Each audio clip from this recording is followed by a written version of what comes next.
Sam Finnegan lived in Watling Street, a gentle Irishman, mighty odd. He had a beautiful brogue, so rich and sweet, to rise in the world he carried a heart. See, it's sort of a tipping way, with a love for the liquor poor Tim was born. Help him on with his work every day, hit a drop of the catheter every morn.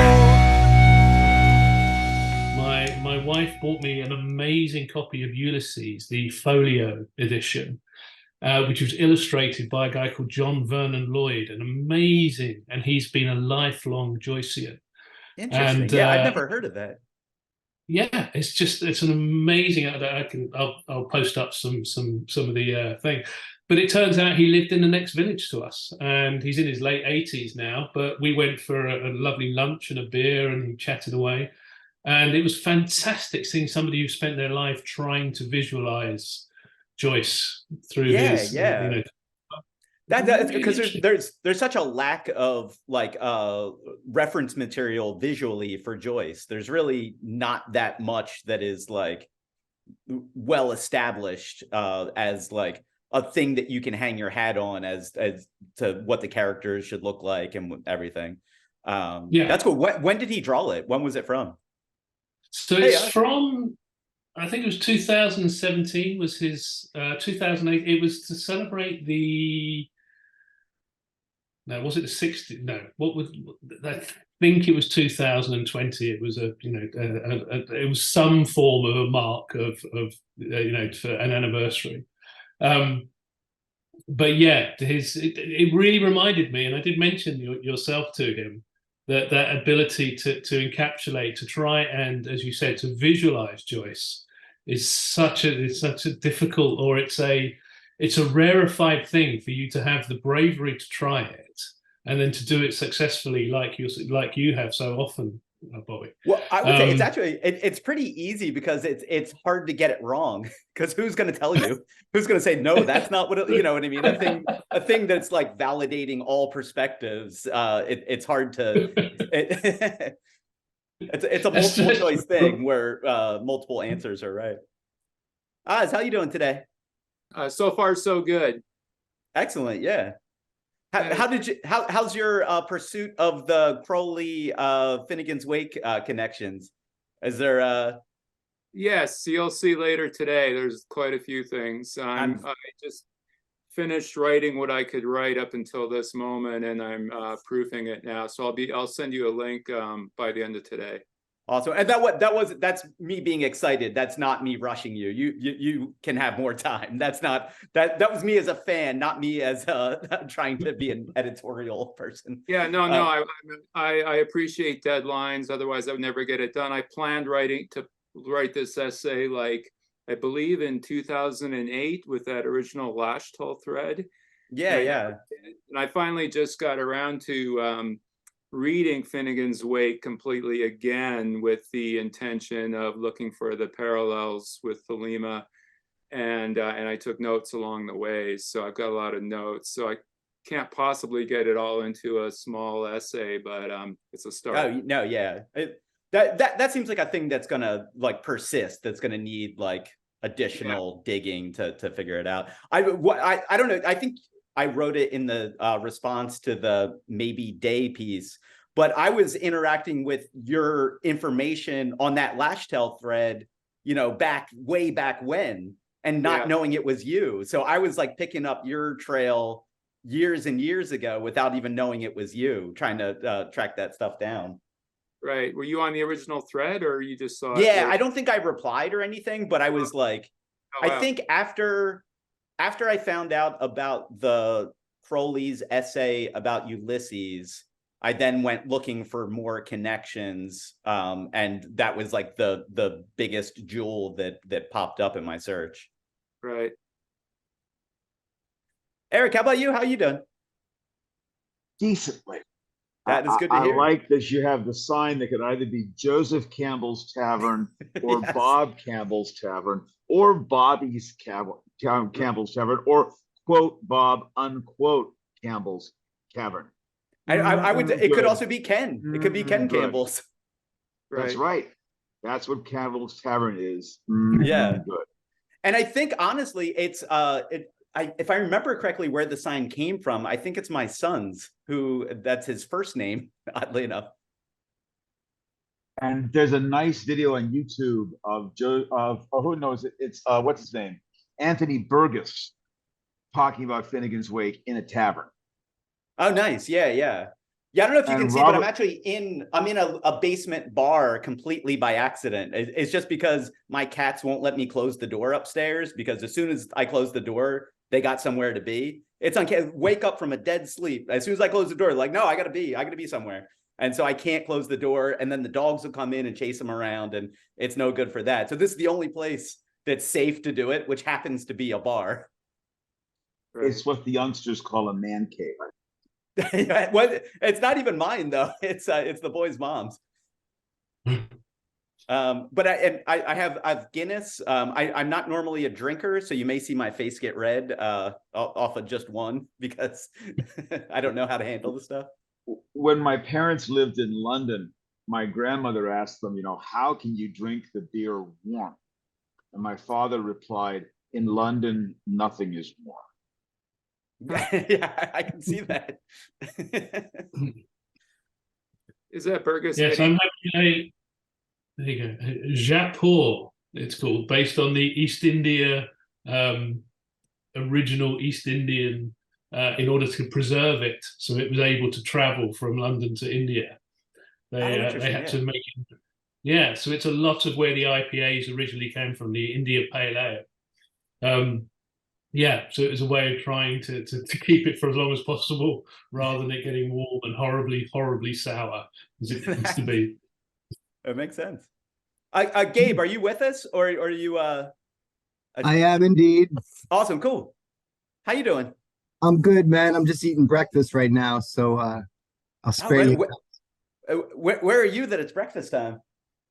Oh, and then I'm where you gotta be, baby. Where's that? Wherever, breakfast whenever you want. No, fair enough. I'm in Los Angeles. Oh, very cool, very cool. California, and great to see you guys, man. Everyone's looking ready to go, man. I'm really excited to hear what everyone's got to say, man. Yeah, so I figure I'll just start digging in, and as people come in, they can catch up. I figure, and even if it's just us, this is a good group to kind of get all the angles. So I don't know if you noticed, like the original maybe night idea had a bunch of different branches coming off of it, but I kind of pruned it down to just say that maybe night is about Finnegans Wake. Because what I've learned from teaching is that every time I say the word end, I lose half the room. And it's just like, this is about this, and this, and this. And then by the time you get to the third thing, everybody's confused. And everything that I want to bring into the mix, the Finnegans Wake's the thing in the center of the mandala that connects everything together anyway. So not to say that we're not going to bring in all the other funky stuff, but the bumper sticker thing that I've gone with is that maybe night is about Finnegans Wake. And so the idea that boiled down to its simplest form is we have Bloomsday to celebrate Ulysses, and that it would be fun to have a day to celebrate Finnegans Wake, but what day do you go with? And because Ulysses is crystal clear about when it takes place. That's half the gimmick, is that it's this specific time in place. Eric? But what I find interesting is much of the book takes place on June 17th, and people keep talking about it. Oh, that's all true. June 16th. Right. It's interesting that the biblical notion of the day starts at sunset and goes to the next sunset. But with Joyce in Ulysses, it starts with sunrise and goes to early in the morning. Right. And I would say that's true with how I experience my day. The day, it's not the next day till I go to sleep and wake up. You know what I mean? I know that technically that if you were writing a newspaper article about it past midnight, but in my head, it's if it's 2 a.m, it's still Friday night, in a way. So it kind of makes sense that people go with that. But you're right. It is not that bounded into that day. So what I was starting to think is that Ulysses is actually pretty close to the summer solstice. He misses it by a week, Winter. right? And Sorry. no, yeah. So Ulysses is the day book. Finnegans Wake is the night book. The summer solstice is the longest day, right? So you have the longest day. The day book takes place on the longest day, and then you have Finnegans Wake, which is the night book. Which, if you were just being like super pedantic and like trying to line everything up, I think you would put Finnegans Wake on the longest night, it being the night book. And if you want to pack in as much dream as you can, in theory, the longest night might be the way to do it. That's not the reason why I originally came upon it. It's Joseph Campbell just like flat out says in Finnegans Wake that in this one section of the book, they wake up from the dream and it's the day after the winter solstice. But when you actually read the passage that he's going through, it's not crystal clear that that is what's going on there. I was able to pick out words here and there, and we can go over, like, get into the nitty gritty whenever. But so I did pick out some vocabulary words. It's like, oh, I can see how that would refer. I can see how that would refer. But it's a little bit tough to tell. Like all throughout the Skeleton Key, Joseph Campbell is real decisive in a way that you never see, say, like someone like Robert Anton Wilson or McLuhan or McKenna, or like kind of my other favorites who interpret Finnegans Wake, saying that, like, you know, it's more like the Rorschach style thing, whereas Joseph Campbell is just like, this is that, that is this is that, which I think is a valid reading where you just go in and you just say, this is what this means to me, so I'm going with it. And then the idea of setting up the opposites, the day book on the summer solstice, the night book on the winter solstice, is satisfying to me. But then the other thing that I think would be valid is Ulysses is a specific time and place. Finnegans Wake is intentionally a non-specific time and place. Finnegans Wake intentionally doesn't take place anywhere on the calendar because it takes place everywhere on the calendar. So you kind of have these two things where it's like, you have the opposite in this way where it's like day and night, then the opposite in this way where it's here and nowhere. So I have a question that I'd like to throw out to you guys, which is, so if I had to guess through my readings, I would say that Finnegans Wake does not take place on a single day, that it's all space-time in a nutshell, right? Like it's everything always, right? But then just today I was listening through the Robert Anton Wilson on Finnegans Wake and Joseph Campbell, and he and the interviewer flat out say and agree that Finnegans Wake takes place on a single day, that it's a single night. So what do you think? Is it all space-time in a nutshell, or is this a specific night that you could track? I would just say that it's both. I start my essay by talking about the union of the microcosm with the macrocosm, because it starts off with a specific place in Dublin, like the River Liffey running into the ocean. And but it has all these allusions, like HCE is Humphrey Chimpton Earwicker, but it's also Here Comes Everybody. So I think it could be said to be one night, but also that's the microcosm, and then macrocosmically it's, you know, what you said in a nutshell, everything in a nutshell. So I would say both. Yeah, that's pretty satisfying to me. Anybody else? I would suspect Joyce had a specific date in mind, but I don't think he was very clear about revealing it. I think about back in 88, 89, 88. I asked Bob Wilson if Illuminatus took place in 1976, and he said no. I asked him again around 1998, and he said yes. So I think that sometimes writers want to keep their cards close to their vest. And again, it's not something I've investigated. I remember one night back in the 80s, and I was convinced I knew what night Finnegans Wake took place. But then I went back and looked at the text, and I was not convinced. but it seems to me Joyce was very grounded in the concrete. And I would suspect that he knew that, but he did, it's interesting. This is something Hugh Kenner's written about. Joyce did not want to be a man of letters the way that Pound did. He was not very public talking about how his work worked. So he would work through other people and sort of give out hints, etc. But I think he was very, very, very grounded in concrete realities. So my guess is that he probably had a date in mind. And I bet if you asked John Bishop and Robert Anton Wilson and what's his name? Oh, I forget the other guy. Some really good, solid Joyceans. They might have a strong notion of the date, but they disagree with my guess. Sure. Wait, real quick. What day did you think? Man, I don't even remember, man. Reagan was president. This was, I'm thinking it was sometime in March. I had this notion that something, it's this, it's because it's something, this, that, and the other thing. You had a Rubik's Cube in your hand? You were No, but it was just my way of reading the Wake. I had a sort of notion that this is the night.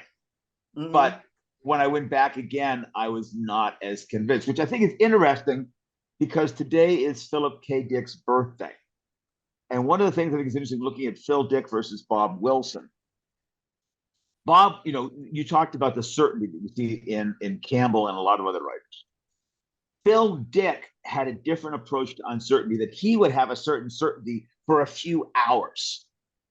So you read Phil Dick and he seems to hold certain beliefs very firmly, but you read another interview the next day and he doesn't. That his approach to modern agnosticism of a sort was to really deeply invest himself in a belief system, but then let go of it. And how he dealt with his experiences of the 72 through 74 period. Welcoming Peter Quadrino here. How's it going, Peter? Just to catch you up to speed, we were discussing the kind of juxtaposition of whether or not Finnegans Wake is even supposed to take place on a specific day, or if it's more of like a all-encompassing class of all days that is no day. So now you don't have to go straight into that, but I just want to put you where we are. Cool.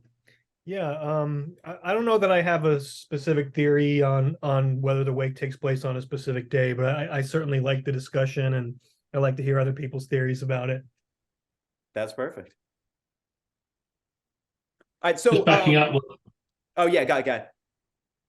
No, I was just going to absolutely back up what Eric said there, that I got the collected letters of Samuel Beckett, and he was one of them is he's asked by somebody says to him, what's your feelings about literary criticism, and he says, no, neither myself and Joyce had any interest in literary criticism. We didn't like talking about it. We didn't like to have anything about theories whatsoever. And so you've got these two people for whom the most amount of literary criticism must be wrote about them, and yet neither of them had any interest in that. And I think that in terms of that undefining themselves and allowing themselves that, again, as Eric said, may have had a time in his head, but he said, look at the terms and conditions. I have the right to change this at any point that I decide that it fits better into another version. But there you go. That's my sense. So this kind of brings in another. This is the main conspiracy theory that I'm hung up on, which is I think the skeleton key to Finnegans Wake might have been an inside job. So now I don't actually like 100% think that, but so let me just kind of like throw this out there. So one, we have this thing where Joseph Campbell and Henry Morton Robinson just like within a few years of the book being published have this breakdown of the entire thing with these crystal clear answers about what is happening in this text, right? And then we know that so in 1927, Joseph Campbell's running around France. He ends up at the Shakespeare and Company bookstore. He buys a copy of Ulysses. He's furious about it because who could possibly read a thing like this? So he goes back and he gives Sylvia Beach a bunch of shit about it. And she gives him a stack of books to say, here's how you read this. Here's like, and then she also started giving him the transition journal, which had the early versions of Finnegans Wake when it was still just work in progress. So Joseph Campbell is talking to Joyce's publisher and is trying to get a sense of how to read this stuff. And then Joyce, like, as much as he may say that he did not care about literary criticism, but there's that thing he did with our examination around his factification for incarnation of work in progress, where I think he knew in order for Finnegans Wake to be successful, there would have to be exegetical literature. There would have to be, otherwise the thing's dead in the water. So basically for Finnegans Wake to work, it absolutely depends on something like Skeleton Key to Finnegans Wake appearing. Now, is he going to leave that to chance, or is he going to slide some notebooks over to someone that could possibly help that happen? Now, I don't know that he necessarily did do that, but it certainly doesn't seem impossible. And then it lends a different weight to the certainties that Joseph Campbell is putting out in terms of this text. Now, maybe I believe about half of that, but does anyone have thoughts? Is this working? Yeah, there you go. Nice. Well, as you mentioned, conspiracy theories, maybe that's one of the powers of Joyce, is that you can let your imagination go a little bit. I mean, you could even not have read Joyce and have an opinion on Joyce. That's how great Joyce is. Yeah, for sure. It is kind of like an all-encompassing thing that, like, he's writing so broadly that, you really could just kind of jump in any which way. But I do wonder though, did the people who have read Joyce, like Terence McKenna apparently read Joyce, yet he's kind of infamous now for his commentary on calling Joyce a great British writer. That is interesting. McKenna's a little bit in that talk. It's one of my favorite things ever about Finnegans Wake, but he does kind of come across like a high school sophomore who's bullshitting his way through the term paper of the book he hasn't read. But I mean, it's great. But he also, there's a part where he goes, Shem the penman and Sean the other one, because he can't remember Sean the postman. Nice. But sometimes on the spot, I forget my own name. Oh, he was one of the great artists.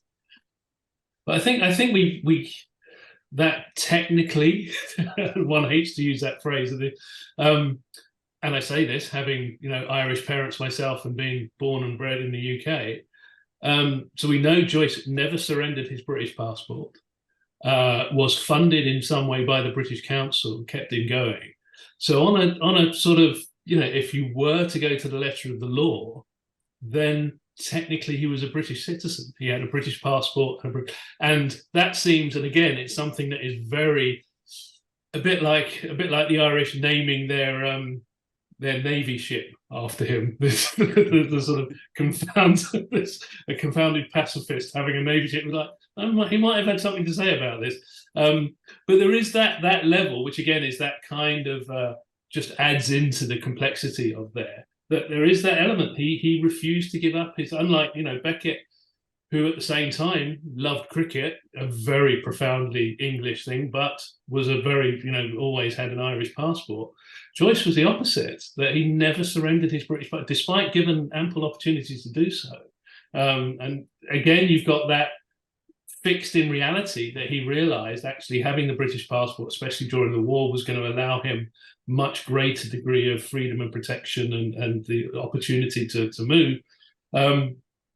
So is that he was just the pragmatist, was like, no, I'm going to keep hold of this because it's something, or was it a sense, as he has with that sort of, slightly historical ambiguity in Ulysses, with the citizen and his reaction with the citizen and taking out Irish nationalism?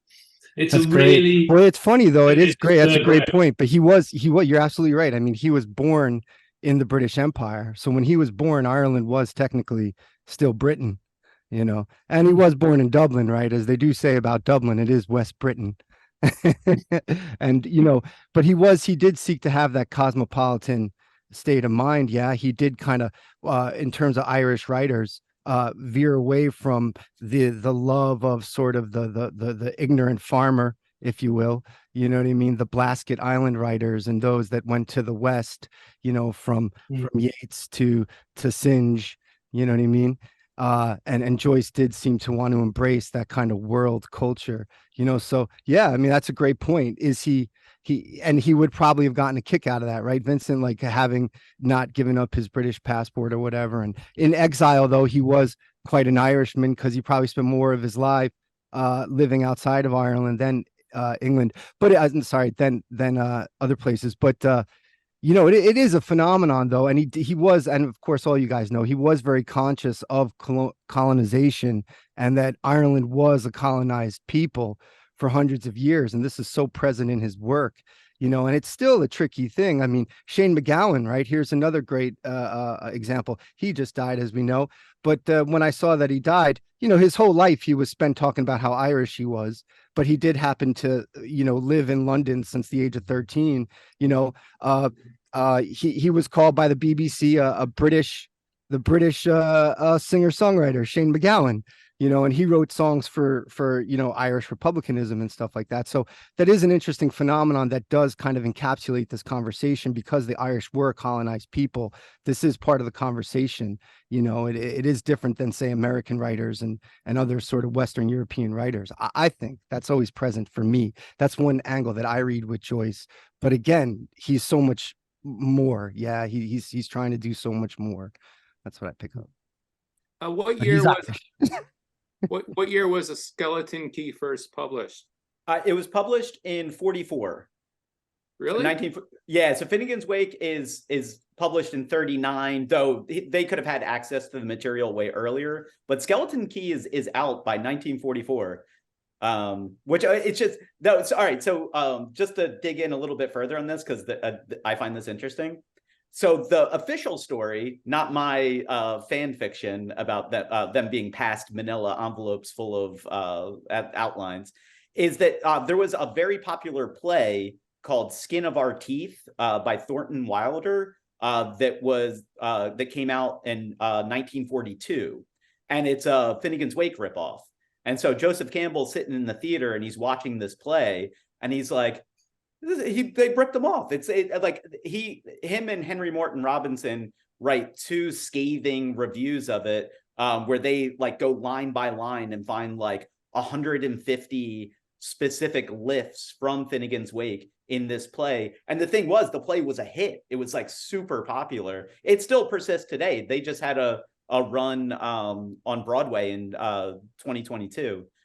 So basically, from Joseph Campbell's point of view, here's Joyce has just died, his family's struggling financially, and here this guy has come out and ripped him off and is making a ton of money off of it. So the Skeleton Key was his way of trying to make things right and bring prominence back to Finnegans Wake, because clearly the material was successful, because here's a watered down version that's enjoying all this success and no one realizes where it's coming from. It's sort of like if someone was mad enough about the Da Vinci Code making all this money and someone was like, that's Bob Wilson's material, and then like stepped in and did something about it. So I'm going to assume that's the real story, which I think is pretty interesting. Yeah, Wilder was he was a Joycean. I think he published some stuff in the James Joyce Quarterly. And yeah, I do remember that thing about Campbell and Robinson writing an essay kind of attacking the Skin of Our Teeth. One other thing I was just thinking about, since Skeleton Key was published in 44, there's also a book by Harry Levin. It's just called James Joyce, A Critical Introduction, that was published in 1941. And it's a really good analysis of all of Joyce's work. And it stands up even today. And he wrote it like right after The Wake was published. And I think even Joyce himself said something about Levin's book, that he thought, he thought Levin kind of caught what he was doing pretty well. Yeah, it's certainly possible that these guys were just like in tune with it and like could just, discern it as it was coming out and didn't need additional help, especially if the Thornton Wilder guy like was picking up enough that he did a clear version of it. So maybe it was just something that was when it was more contemporary was maybe easier to read. Some of the references, which maybe are lost to modern readers, were more obvious back then, is possible. I think also some of the real Joyce nerds at the time had been like reading transition when the excerpts of the Wake were being initially published. Like I remember reading that John Cage, he had been reading transition all throughout the 30s before the Wake was actually published. So maybe some of them kind of had like a head start. Yeah. And it seems like the passages from Finnegans Wake, it was originally written as a play and then it became a movie. That seems to have a similar, like, here's a clear version, here's the sitcom version of what's happening, as opposed to the like all-encompassing chaos where you can follow strands any which way. All right, so what? Just on the... Oh, yeah, go. Sorry, carry on. Go. No. I was just talking because I didn't think anyone else was going to jump in. If you got something to say, I'm all for it. No, just curious. Again, a complete, maybe an absolute aside, but it's interesting at that point. So 1944, you've got Turing doing his 2 months at Bell Labs, where he had lunches with Claude Shannon, where they were both separately working on cryptography. That cryptography and decoding was in the air as a sort of, this was the thing that was going, once we learn to crack these codes, that's the thing. Obviously, nobody knew about the Enigma, but it was it was kind of vaguely on the zeitgeist that something was happening that we were able to decode, and we'd found ways of cracking it. So maybe that this idea of schematas and decoding and finding ways of looking at, and perhaps it was that kind of, that suddenly turmeric is a thing, or suddenly Wordle is a thing that everybody is suddenly talking about, etc. It may have that idea that suddenly it was decoding time, that people were into this. How can we look at these incredibly complex messages? And perhaps it means nothing, but there's that kind of element it could have played out. Yeah, no, that makes perfect sense. And I was thinking it also might it must have been tempting to write like this for him, having gone through the whole obscenity trials with Ulysses, where he's trying to tell a particular kind of story and he can't. And so if he just hides it, if he makes it so, it's sort of like one time someone asked Terence McKenna why he wasn't in jail, for talking about psilocybin mushrooms. And he said, notice that I use big words, and that you can kind of hide behind that kind of stuff, that if it's going to take someone 2 weeks and a thesaurus to figure out that you're telling a dirty joke, then you're probably going to get away with the dirty joke.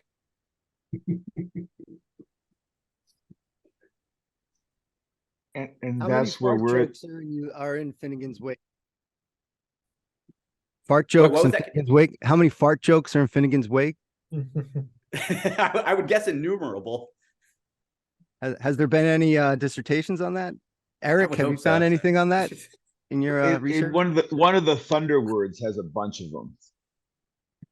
Yeah, that was one of the things. One of the first replies I ever got from Robert Anton Wilson was when we were studying it in 8 Dimensions of Mind. I guessed that the Thunder word was diarrhea, because it's all excrement words melded together, and it's taking place in a stream of consciousness. And so he was like, "You found diarrhea," and that was that was one of my first good finds in the Wake, was a string of diarrhea. Was that your icebreaker? Yeah, it was. that was my first reading of Finnegans Wake, was the string of diarrhea. Great. That was the course that we were 3 weeks in, and we'd only got past the first paragraph. Yeah. We were still debating. We were like, we haven't even got past sentence 3 at the moment. No, I would say it'll be 20 years this summer, and I'm still not over those first 7 paragraphs. Apparently that's a thing, the Shining Seven, I think they're called. Which I like because of the Wu-Tang connection, the Shining Seven. But those first 7 paragraphs are pretty amazing. I think I could probably spend another 20 years just unpacking those. Oh, so one other thing, and I found this just last night. Go ahead, Eric. If you look on page 5, where we have, let me grab the Wake for a second. You guys talk. I'm gonna grab it. I'll be right back. Oh yeah, so I got this one little thing that doesn't really connect to much else. But last night I was looking up stuff about the Volta Cinema, which was the movie theater that Joyce opened in Dublin, the first ever movie theater in Ireland. And it opened on December 20th, 1909. And December 20th is sometimes the day of the winter solstice. I looked it up. It wasn't that year. That was the year that the solstice was on the 23rd. But some years, the winter solstice will also align with the opening of the Volta Cinema. So a maybe night could also commemorate the opening of the Volta Cinema. Also, it didn't work out for him financially, but he was right. It was the future. Yeah. He wasn't wrong. So on page 5, and this was, I remember I had my high school Finnegans Wake club, and September 11th it just happened, and we're looking at the paragraphs. Is what then Agent Mike wrote about that tragedy Thunder's Day. So tragedy Thunder's Day, maybe think about September 11th. This municipal sin business. Our cube house, the Kaaba, still rocks as ear witness to the thunder of his Arafat ass. Sounds like it's a joke about Yasser Arafat and his behind. But we hear also through a successive ages that Shibi chorus of unqualified Muslim missile hymns. So again, the danger here is that we can read whatever we want into Finnegans Wake. I do not think that James Joyce was intending any of this, but it struck me that this is like 2001 or early 2002.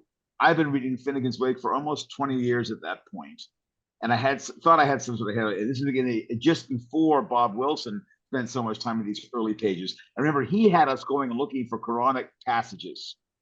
Okay, that would blackguardize the white stone against the Kaaba, ever hurtle turtle out of heaven. Sounds like planes hitting the Twin Towers. Say what the difference is, right? Sustainer.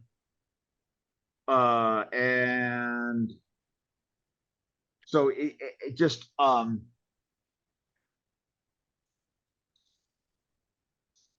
been thinking lately, Bob Heinlein had this notion that when you're in orbit around the Earth, you're halfway to anywhere.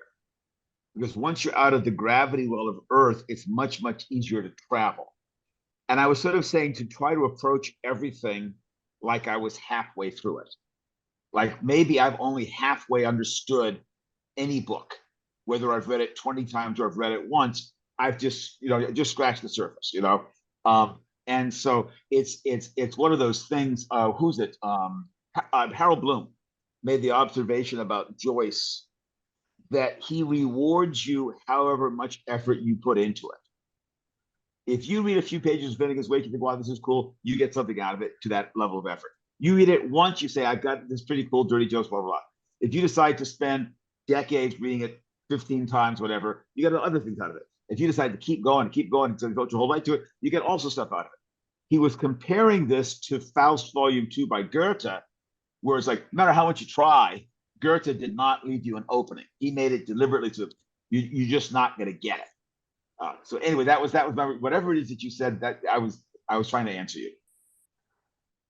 Yeah, and I remember Peter found all sorts of stuff that looked like it was like Joyce was prophesizing the Trump administration. Like there's all that stuff that, like, in hindsight, it's pretty easy to go find any like significant event apparently pre-told within it. Probably just because that's how etymology works. It's just you're iterating forward language, and so you have words for things that don't exist yet, because that's how language works. And that if you're just iterating forward, you can probably hit upon things ahead of time.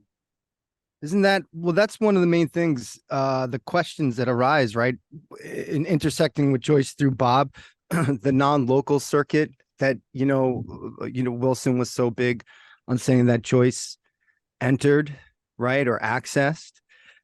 And like, is that possible? Is that even possible? I wonder, to put it bluntly, I wonder about that a lot, because there was a nice introduction to was one of the editions of Finnegans Wake where the person who wrote the introduction actually mentioned Bob. You guys remember that? And Bob hated it, yeah. And he addressed that, right? He said, well, Wilson thinks that Joyce was able to access or predict Hiroshima and Nagasaki or something like that. And just wondering, like how was that Bob seeking to craft the metaphor? But I don't want to take it away too much from this conversation, but I find that interesting. Yeah. Can you predict the future through words, Can I throw something? Oh, sorry. Go on, Eric. Oh. I don't mean to dominate here, but yeah, so John Bishop wrote that and really grossly oversimplified Wilson's position from coincidence. So Wilson was annoyed about that. But I always thought it's like Joyce tears down the elements of language so much that you can sort of reconstruct anything you want out of it. Phil Dick was fascinated by how he talks about television in a bar as television's just being invented. It's odd that you've got Nagasaki and atoms torn to bits. But it's again, Joyce tears down the elements of language so much that you can reconstruct them in so many different ways that you want to. One quick thing I wanted to say about what you were saying about Peter and Trump and Joyce. I've been thinking about Richard II by Shakespeare lately, and you can sort of see when Bolingbroke takes the crown and destabilizes the peaceful transition of power in the British monarchy. It leads to all these civil wars, okay, for the next century. And thinking about that I don't remember anybody talking about peaceful transition of power in America before Trump, okay? And so it's interesting that Bob Wilson was fascinated by conspiracy theories in Shakespeare. Ezra Pound called those history plays the great English epic. But it's scary. I was lucky enough to get to teach the history plays a bunch, and every time I taught them, it seemed to reflect whatever the heck was going on in American politics. Pound's notion that literature is news that stays news. These texts keep applying, even though the texts aren't changing. But the world we're living in changes. And so we are reading, here we are on this computer, which McLuhan would delight in, talking about Finnegans Wake. And of course, McLuhan thought his son Eric had Finnegans Wake cracked. Yeah, so that seems like a good place to bring in the Baconian stages of history, because part of probably what's going on is that there's a correct identification of how these cycles work, and that's it's we say that history repeats, and so now there's this structure that's being proposed for how it repeats. So if you're speaking about a cyclical process general enough, it probably looks like you're predicting the future, but really you're just identifying a process that is repeating over and over again. There's this, I went through this phase where I read all of Joyce's letters. And there's this quote, I think he's writing to Sylvia Beach. And at this time, as he's writing Finnegans Wake, I probably talked about this before because I'm fascinated by it. So he's writing Finnegans Wake, and it's all like unlike anything anyone's ever seen. And it seems completely unhinged to people who don't know what's going on. So when he's writing his letters to people, they are pristine. They are so mundane. They are like, he's so careful to be like, I'm still sane. when he's writing to people, because, you know, everything else they're seeing from him is like, this guy's fucking lost it. He doesn't know where he is. Like, but when he's writing to people, he's very, very restrained and very, very, like, you know, proving that he still has his marbles, except when he's writing to Sylvia Beach or when he's writing his brother. Those are the only two people, as near as I can tell. Maybe Pound sometimes, but I think their relationship was already souring and he was probably pretty standoffish with him and just, you know, professional and businesslike. But to his brother and Sylvia Beach, he would get weird. And when he writes to Sylvia Beach is that thing about all the engines I know are wrong. Simplicity, I'm building an engine with only one wheel and it's all square. And forever I was trying, like it's such a badass line, but like the wheel is all square, like squaring the circle. Like, what the fuck does that mean? And and then I was like, well, the book is kind of a square. So he's building an engine and it's the book, and the book has 4 sides, and that's the engine for this thing. And then maybe now I'm starting to think that maybe it's the 4 stages of the Baconian cycle that is the 4 books of Finnegans Wake. The square is the 4 books of Finnegans Wake that the cycles go through. And then the other thing is, now it's hard to tell with a writer is if, you know, when there's a line that really lands, it's hard to tell if it's just important to us or if it was also important to him. But in Ulysses, of course, the most famous line, "History is a nightmare from which I am trying to awake," it seems like a mission statement for Finnegans Wake, right? It seems like waking up from the nightmare of history. Finnegans Wake is a dream about history. It's called Finnegans Wake. Like, is that the thesis statement of Finnegans Wake? Or is that just apparent after the fact because I think it's a cool line, history thinks it's a cool line? He might have just, you know, it might have just been one amongst a million. Okay, so for my part, I think that it's my opinion that Joyce could and did connect with a non-local circuit, and that he was working in an invocational fashion. In other words, he was drawing in energies and forces that were far beyond his human knowledge, and therefore you could have things that would predict the future. I think you can also read whatever you want into it also, but I don't think everything is just the stuff that people are making up. And I would give an example, like I believe Wilson, who, you know, modeled his writing after Joyce in some passages or whatever, and was very influenced by Joyce, basically wrote in Nature's God, I believe it was, that the year 2020 was going to be, he Kabbalistically connected it with Karanazan and chaos. And the year 2020 was definitely like that worldwide. It was the pandemic. So I think there is ways to access information that, you know, invocationally, that you don't know what it's going to be. I don't think it's just all generalized things and then people are imposing significance on it after the fact, although there is that also, and you can make up stuff. And it's also like, if you're working with Kabbalah is like that too, where you can kind of see Kabbalistic significance in whatever you want. And so that it's kind of, there's a discernment process and there's an intuitional process to see if you're just bullshitting yourself or if you're seeing something real. And that's part of the play, I guess. The audio's still on. I'll be back in a bit. What's that? If I going along with what you said, but to finish my earlier thought about my September 11th reading, page 3, paragraph 3, we have the fall, the first thunder word of a once Wall Street old pair. Right, exactly. Oh, yeah. I mean, I would think like 9/11 was such a huge event that I think invocational people, I mean, artists could have had that in there because it's such a big force, even though it was from the future, come in. Now, here's another synchronicity, which is that Bob Dylan, who when he talks about writing his songs in the old days, was completely invocational. He pulled them out of the air. He didn't know where they were coming from. He wrote Blowing in the Wind when he was like 20 years old about stuff he couldn't possibly have physically experienced. Anyway, on September 11th, 2001, he released an album called Love and Theft. And there's lines in it, people, you know, falling from burning buildings, basically. I don't remember the exact line, but also, so there is, you can read into that album, Love and Theft, and there was definitely a big theft that day, certain parallels with 9/11.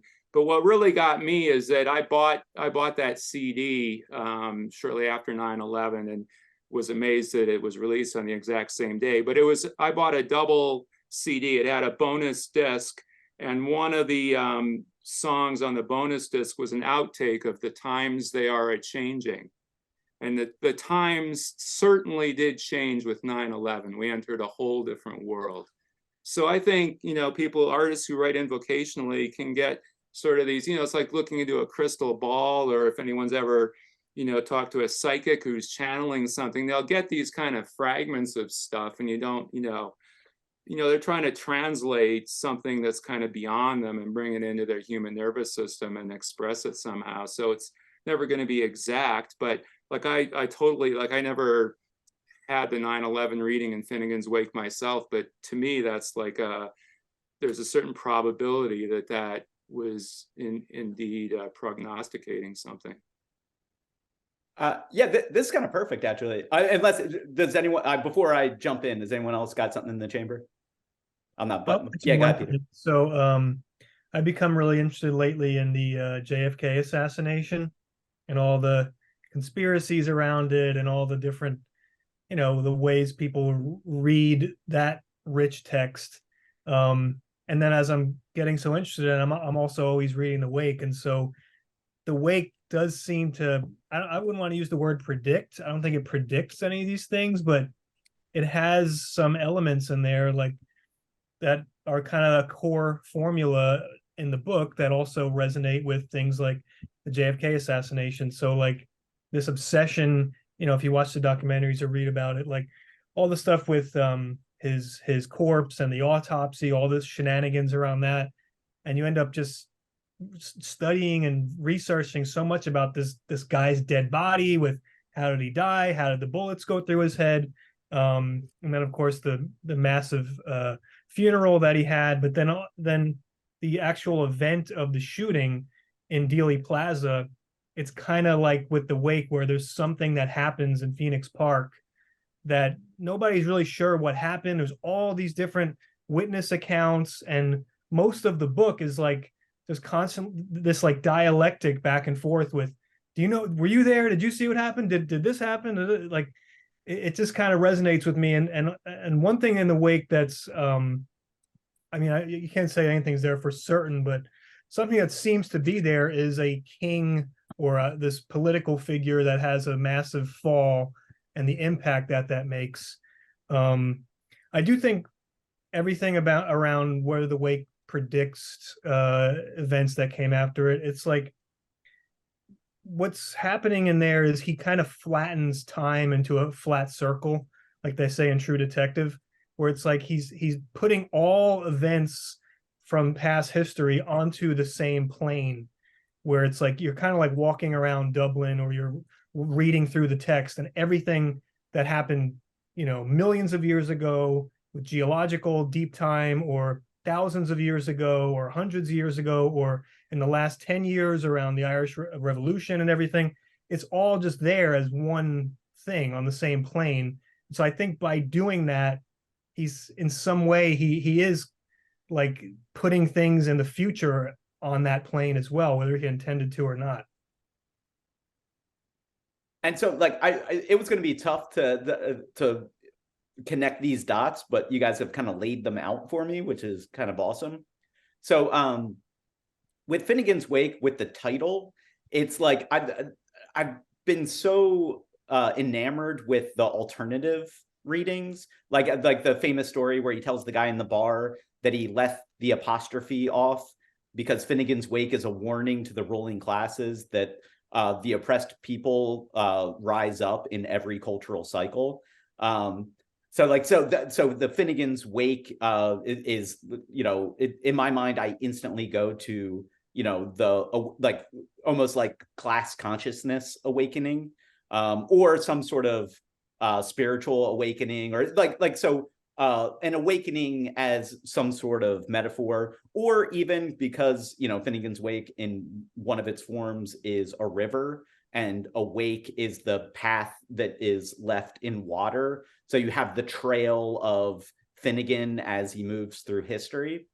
So I have all these kind of like deep cuts, not even that deep cut, but you know what I mean, alternative readings of the title that I've completely missed that it's a funeral. It's a fun for all. It's like the main meaning is Finnegans Wake, Finnegans funeral. It's about death. It's about grief. And one of the things that I find interesting is how hard it is to grieve for communal events. Like whenever anyone brings up 9/11, I kind of flinch a little bit. Like, I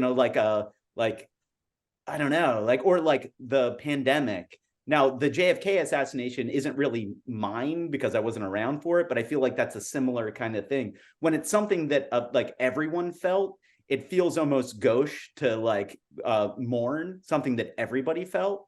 And so I just think it's kind of interesting that Finnegans Wake, it is in some part about death. It's about and I think one of the standard readings is that Finnegan is dying and being replaced by HCE, right? Isn't that one of the things that's happening? Is that the previous avatar of this thing is going away and the new one is coming, and it's about mourning that passing. That was just a thing that I connected together that I missed somehow, that Finnegans Wake is about a funeral in some ways, and that it's hard to grieve collectively. It's about a funeral, but also did he base it on the song, the Irish traditional song, where so he rises again? He wasn't dead to begin with. He fell off the ladder, and they're all hanging around grieving poor Tim Finnegan and his stupid ways of doing construction. And then he rose again up out of the casket. So, isn't that the next part of Vico's cycle? Yeah. Where it all resets. Yeah. And, but, and what form does it reset? What form does he take? What form is he? I guess maybe, are you leaning into this, the question of is there something I always take away, I guess maybe intersecting with Joyce through Bob, is where does consciousness reside? It feels like that's a major part of Bob's and that whole 60s counterculture. All the cool people wondering where consciousness goes. Where does it reside? Does it, like John Lilly, does consciousness go away when we go to sleep? What happens to it? Is it generated from the brain, or does it exist outside of the brain? And therefore, what happens to us? Astronomically, we live on Earth, surrounded by seemingly no other type of life, our whole orientation with the idea of heaven has changed over through the years, from Dante, and then maybe Joyce invokes it a little bit, aspects of, by seeking to go super, taking in every wisdom tradition and putting it in Finnegans Wake, asking the big questions about consciousness, and so that's something I always take away from this is, what happens when we die? And isn't Joyce thinking about that? And it's sad. And especially you speaking about collective events. I mean, dude, we don't have to talk about 9/11. We're living through a collective tragedy right now. You know what I mean? It's extremely shocking to see the things that are happening, and so what's happening to all those dead babies? Are they taking new forms? You know what I mean? So, it's just something that I do wonder about, and and Joyce does go there though, doesn't he? But then ultimately he does seek to, again, this is from Bob, but he loved the fact that the first 3 letters of his last name was Joy, and he thought that comedy was the higher form of art. And so you try to lean into, just all the good stuff about life or something. Yeah. Can I throw in a second can I throw in a secondhand disquisition? That's all right. Please, please. Yeah, absolutely. To try and pull, I think, points from what everybody has just said. Again, knowing that having attended sort of original gangster Irish wakes, the levity is an enormous part of it. It's a huge part, the laughter and the actual having a laugh while you're there. And I did notice this my years living in the States, the sort of slightly sanctified, or like calling them funeral parlors or calling them caskets as opposed to coffins. There was this kind of slightly once removed to sanitize in some ways, that death is something to be pushed aside, to be kind of, oh, it's a scary thing. And that ideal that if you laugh at something, you can't be scared of it. You can't be scared of something you're laughing of at the same time. So it almost was a hangover beyond the Catholicism, which has taught about, death and resurrection, etc., which has been so inculcated into Irish culture. But this was an almost pre-Christian holdover where you laughed in the face of death. You were actually, so you weren't scared of it. So everybody would sit and laugh, and they would share jokes and stories and things. They've been some of the most righteous parties I've ever been at, has been at an Irish wake. But it's interesting in terms of what you're saying about the consciousness side, that idea of where the wake, where Ulysses almost in its universality predicted, for want of a better term, the idea of the internet and the connection between us as having characteristics. It's very interesting that I can look at the wake, because my job is now completely AI, as an AI consultant, and it's the closest I've seen to an LLM. So when you try and look inside the black box of an LLM, the wake, in the way it formulates language, is doing very much the same thing that AI is doing with its generative thing, when it's looking at parsing these words and pushing them through filters and pushing them again to make more sense of them, and then reconnecting and recursively looking back on them. Exactly what we did, as we were saying earlier on, when you think you're predicting, it's a predictive machine. And that idea that, so I I come up with this thing called the I Gym, which was to use the idea of the I Ching but to use Joyce's work, especially the wake, in the same way, that you could use it in the same as casting the arrow stalks, but it would give you a text or a paragraph, etc., from the wake, which you could then read.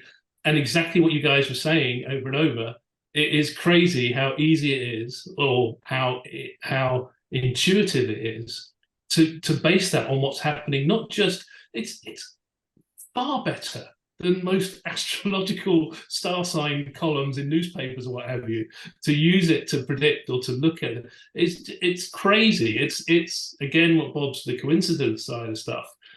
It's where it's that jarring halfway between, okay, it's coincident that this looks like, but it is, wow, it's quite clever how spot on, or how I've managed to build up that this is relevant to something in the world that's happening. So yeah, again, the multifaceted, endless possibilities of the wake, in the fact that virtually everything we've spoken about here, all of which can be connected into it or can be seen as facets of it. So enough. Sorry, ask me the time and I'll build that was perfect. I'll tell you how perfect that was. That you right at 6 o'clock, right when I was an hour in, you bring up the I Ching, just in time to switch to the Terence McKenna portion of Maybe Night. It's so just to throw another ingredient into the pot. And so this is the idea of marrying Finnegans Wake to the winter solstice.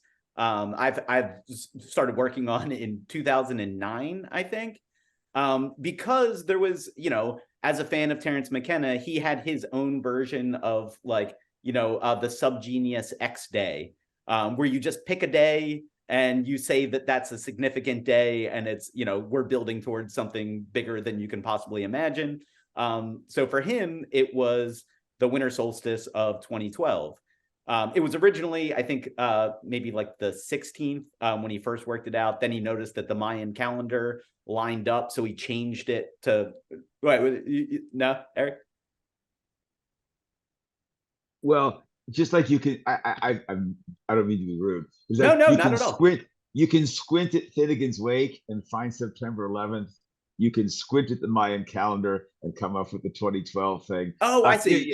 Yeah. No, that's no,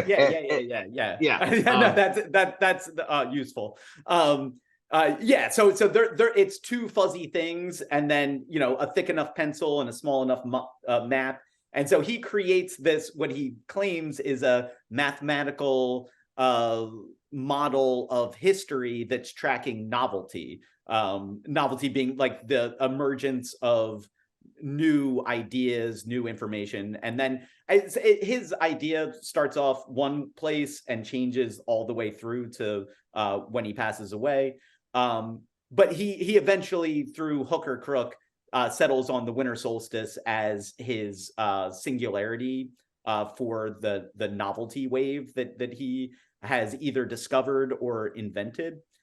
So it was kind of like a fun thing to like imagine, when I first read about it, probably in the year 2000, and it was just kind of like a fun, like, imagine what if and what things will be like in this far-flung date in the future. And a lot of people like jumped in on it as a sci-fi premise.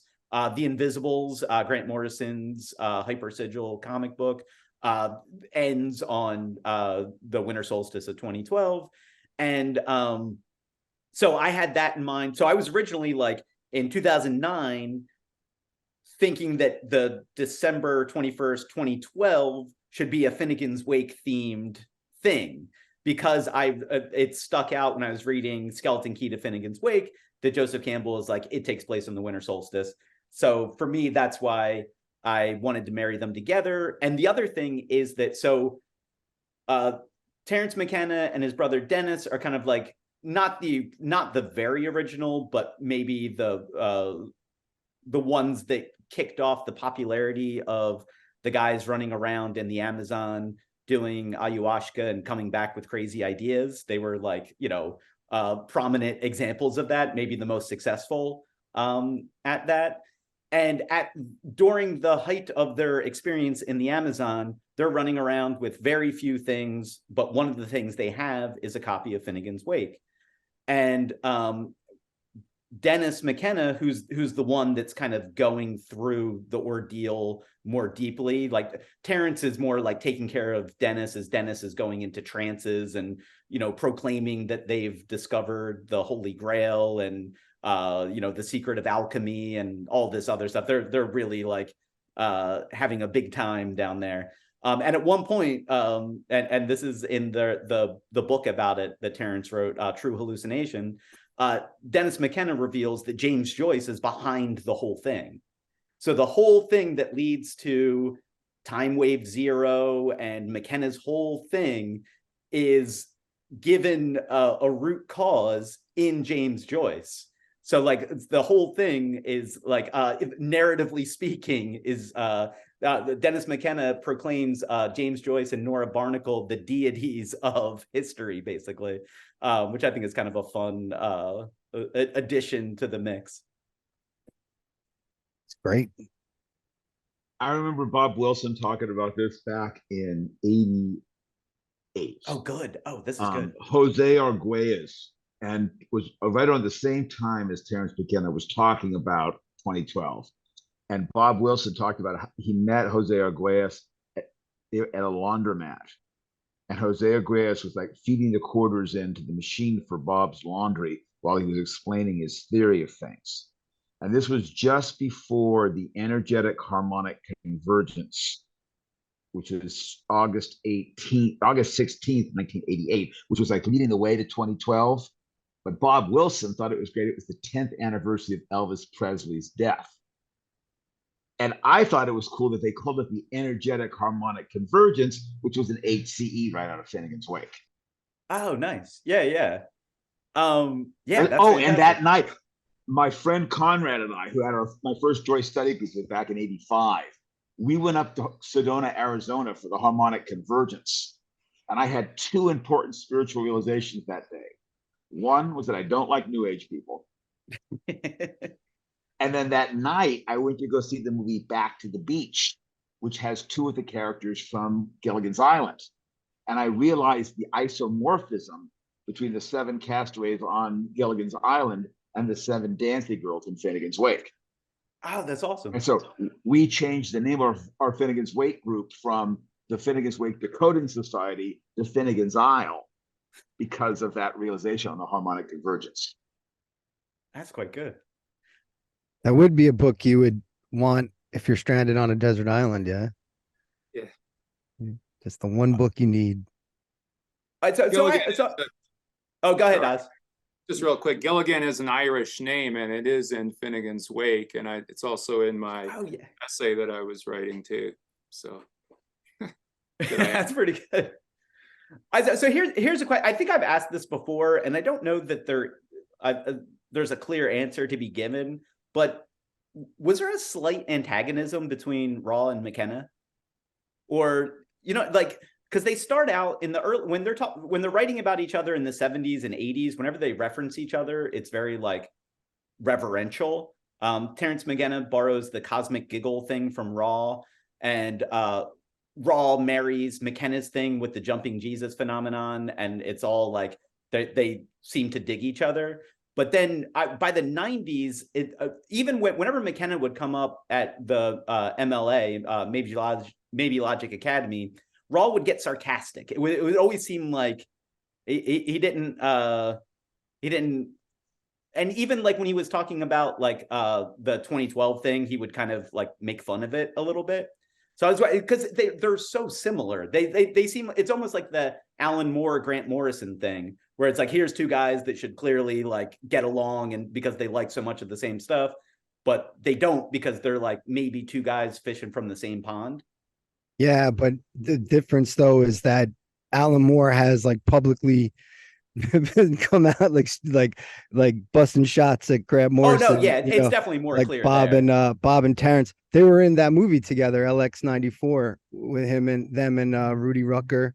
Yeah, and then Rudy Rucker's got a thing about how Raw was all like grumpy during that. And he was like miserable the whole time. I don't know. Yeah, right. Hey, man, everyone can't be Mr. Happy all the time. It's not a criticism. Raw was grumpy. Yeah, like you said, he was grumpy. Seemed to have a lot going on at that time, but it seemed like, who knows, right? Who knows? Yeah, that's one thing. Recent years too. It's like, well, the Diddy allegations coming out. Mr. Puff Daddy. Like, there's someone that all these things coming out about this guy now. He had a public persona, which seemed like, oh, this guy's pretty fun individual, chilling. But like now you see all these crazy allegations, so you never really know what was going on with Terence and Bob. Yeah, for sure. But Bob did, yes, he did. I remember that at MLA, he did have got a little snippy, maybe around when he spoke about the 2012 thing. I saw Bob speak in December 2001 at the Renaissance Hotel in San Francisco. And someone asked about, well, what do you think about the Terence McKenna's time wave zero theory, right? Time wave theory. And he said, he's like, well, I don't know what sort of social science thinker Terence McKenna is. You know what I mean? He's like, it's cool, but I don't know how it stands as a social scientific theory. But you can say the same thing about most of Bob's theories. But Bob tended towards agnosticism. And I think there's a tendency of McKenna sometimes says, this is how it is. Now, there's a very nice review of Fruit of the Gods in Chaos and Beyond that Bob wrote. But there's a book, I forget what it's called. It's got a bunch of pieces on Phil Dick, and it has a piece by Bob Wilson and a piece by Terence McKenna. Terence McKenna is like, this means this means this is what the I Ching is. This is, he has such certainty in his assertions. And as I mentioned before, I thought it was just like Phil Dick would do that, but he would then disavow them a few hours later. Bob loved to be non-dogmatic. I think that's one of the great things about Dr. Wilson was that, he would say, perhaps this, maybe that, this could be, this seems like a reasonable model. And that seems lacking in so many writers on Joyce. One other thing, I love Shelley Brevik's books on Joyce. But one thing I've noticed in his last few is that there's so many ideas that Dr. Wilson talked about first that are now current in Joyce literature, but they never give Dr. Wilson credit. So they'll say, I forget what they call it. It's like the multiple worlds model in quantum mechanics, but it's got another name now in modern literary theory. But it's like, Bob Wilson did this in Schrodinger's cat, so many things. And again, I think Shelley Brevik is brilliant. I think he understands the way maybe better than anybody else alive. But I have tried hard to keep up with the Joyce literature, but I don't. It's like how much time you're going to devote to it.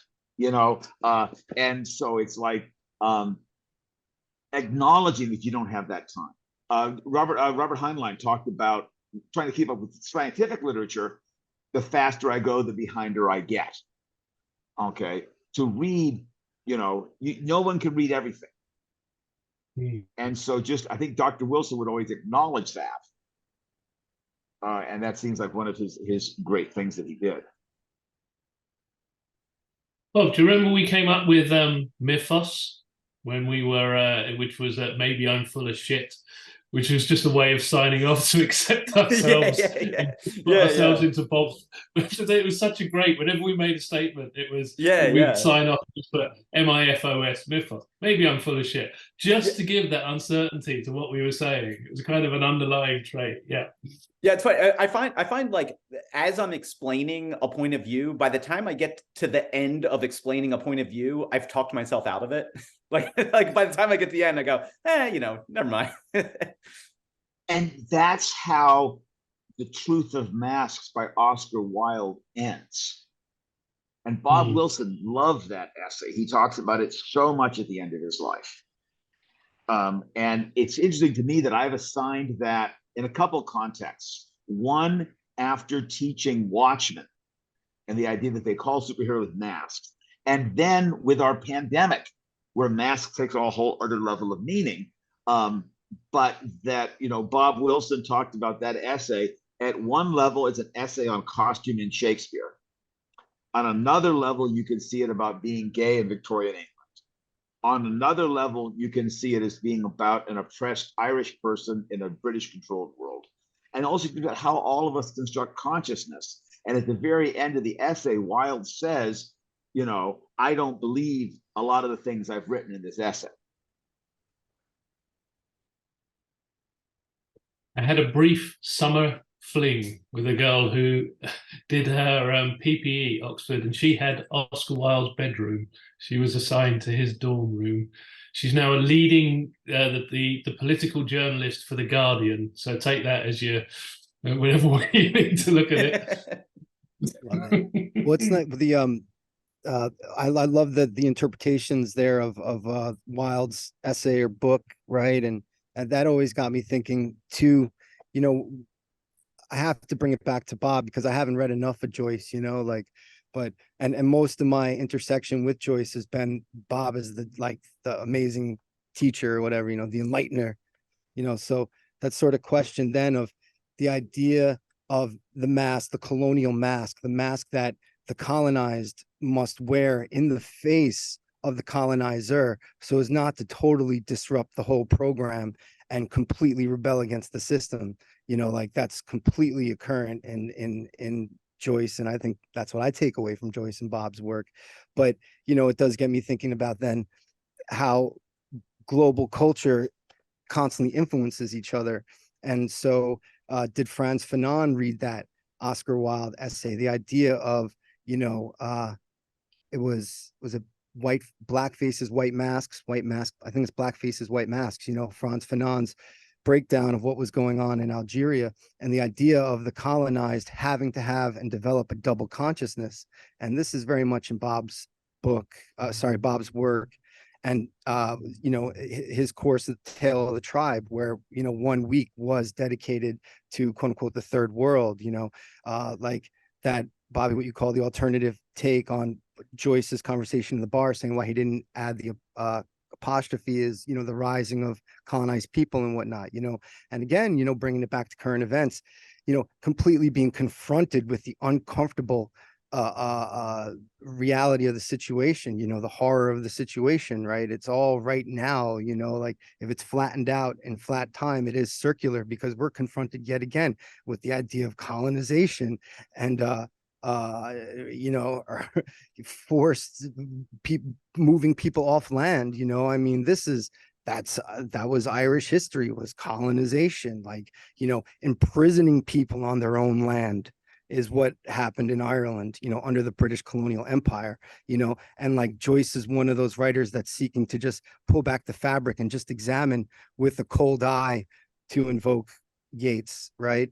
To just so we can move forward as a global world. But as we see right now, like we're confronted constantly with falling back again to this insane warfare state of mind, and will we be able to evolve past it? You know, I really, you know, that's where I go with with thinking about Joyce. Or, and maybe to add this in to what I thought was really cool about Joyce, how when he was writing, maybe it was Finnegans Wake or Ulysses, but World War II was happening. One of the, you know, World War I was happening, right? And they're like, "Yo, Joyce, aren't you worried about what's going on here and there?" And he's like, "I don't have time. You know, I have to get this down." You know, because as he saw it, like the barbarians were at the gate and civilization was about to collapse in some ways. And he thought of himself as like John Scotus Origina, you know, an old Irish monk that had to, you know, like those Irish monks of old, you know, in like the 700s or whatever, that they collected all the data and wrote it out by hand, you know. And Joyce felt like he was doing the same thing. And that's another interesting tradition to think about, like carrying the torch through these dark times. Like, because when you do go to the jungle and do some ayahuasca, you start thinking about these things and being like, wow, like in the Invisibles, we all live in one, like when Fanny, we live in one present moment. And this is just happening over and over and over again on levels that we don't always understand, you know. And but you can't think like that every day, right? When you have to go out and earn a living, you can't be, or for those who can. And maybe that's why Bob was great, because he was able to seemingly maintain these fucking stoned out states of mind that Joyce is able to invoke. And maybe you should be able to carry and be able to make sense of as we move in this world. But so much, yeah, lot going on, you know, Yeah, and sure. perhaps Joyce provides a map. Yeah, I would agree about the whole thing you said about carrying the light through the darkness. I mean, you know, Joyce did say we're trying to wake up from the nightmare of history. And on the first page of Finnegans Wake is the word arc light. You know, arc, the idea of an arc, of like carrying something, Noah's Ark or whatever, any kind of arc from one place to another, carrying that light through the darkness. And there's other places in the Wake too where he plays on the word arc. So, and then also in the historical Illuminatus trilogy, there's a play on that also with Arcadia and all that. So I think that's like one of the, I think that Joyce, I mean, this is in the essay I'm writing where I'm comparing them with Crowley, is that both of those guys were trying to like give something to humanity, in my opinion. And, you know, one of the things was, I think it was a way through the night, how to get through the night, how to get through the darkness to be resurrected on the other side of it. When you were talking earlier about the idea of death in Finnegans Wake, what does Finnegans Wake mean? There's all kinds of mentions of the Egyptian Book of the Dead in Finnegans Wake. There's a whole theory that, you know, the Bardo, where when you die, you enter this space, which is like a choice point space. And then, you know, from depending on how you do there, you get resurrected into something else. So I think the Bardo, and this comes from my, you know, long time working with E.J. Gold, who declared his life mission as helping people navigate the Bardo, is that Finnegans Wake in one way is showing people how to navigate that, the dark, you know, the death, you know, It's also connected with in the Thelema thing of crossing the abyss. There's this whole idea that your ego is completely blown apart and you go into this space. It's very similar to Chapel Perilous that Wilson talks about. How do you get through that and come out on the other side to reconstitute yourself? So yeah, I think all those things are in Finnegans Wake. Yeah, you might be able to give a good reading of this. Borsky, do you remember Borsky from Maybelogues Academy?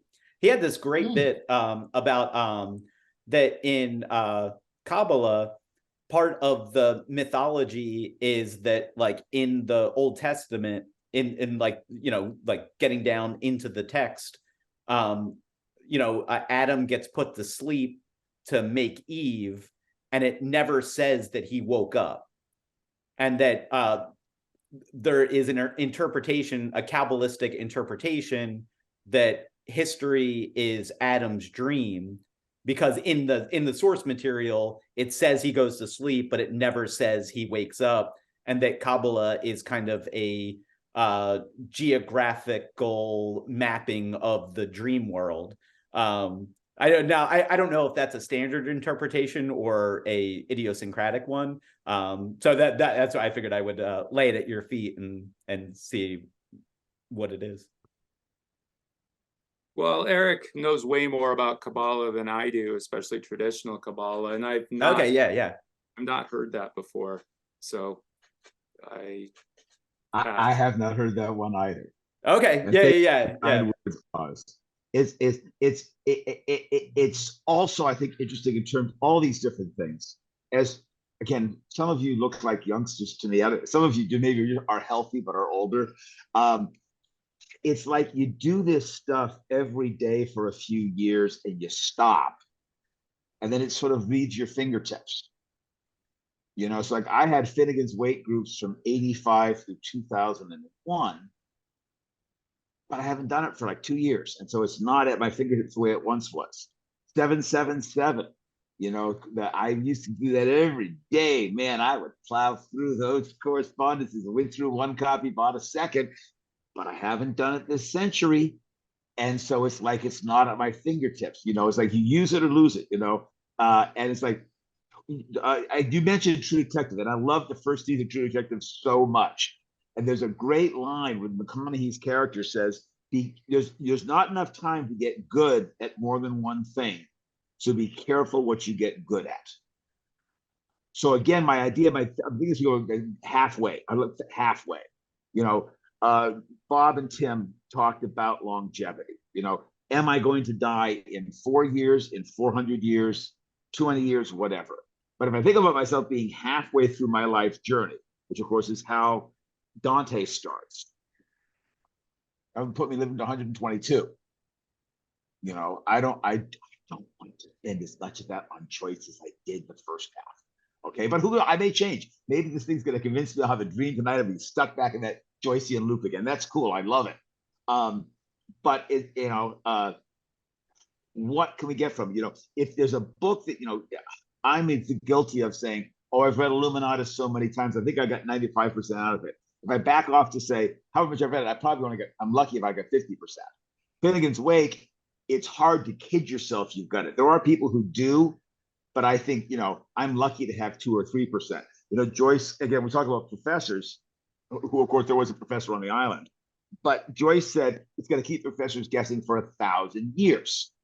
We've had Finnegans Wake for less than 100 years, which means if anybody was on top of everything, they would be lucky to have 10% of the wake.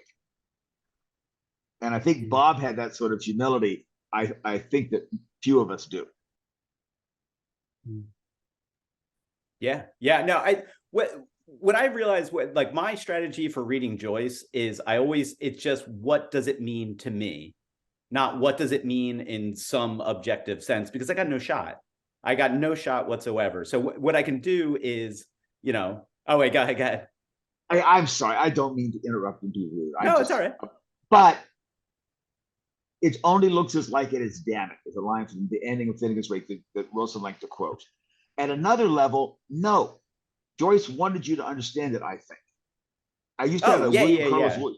I think it's reasonable to try to take a shot at understanding what's going on. I used to have a William Carlos Williams t-shirt, and it said, I wrote a poem that I wanted you to understand, but you have to try hard.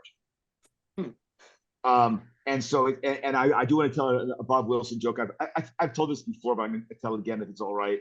Bob and I were talking about Patterson by William Carlos Williams.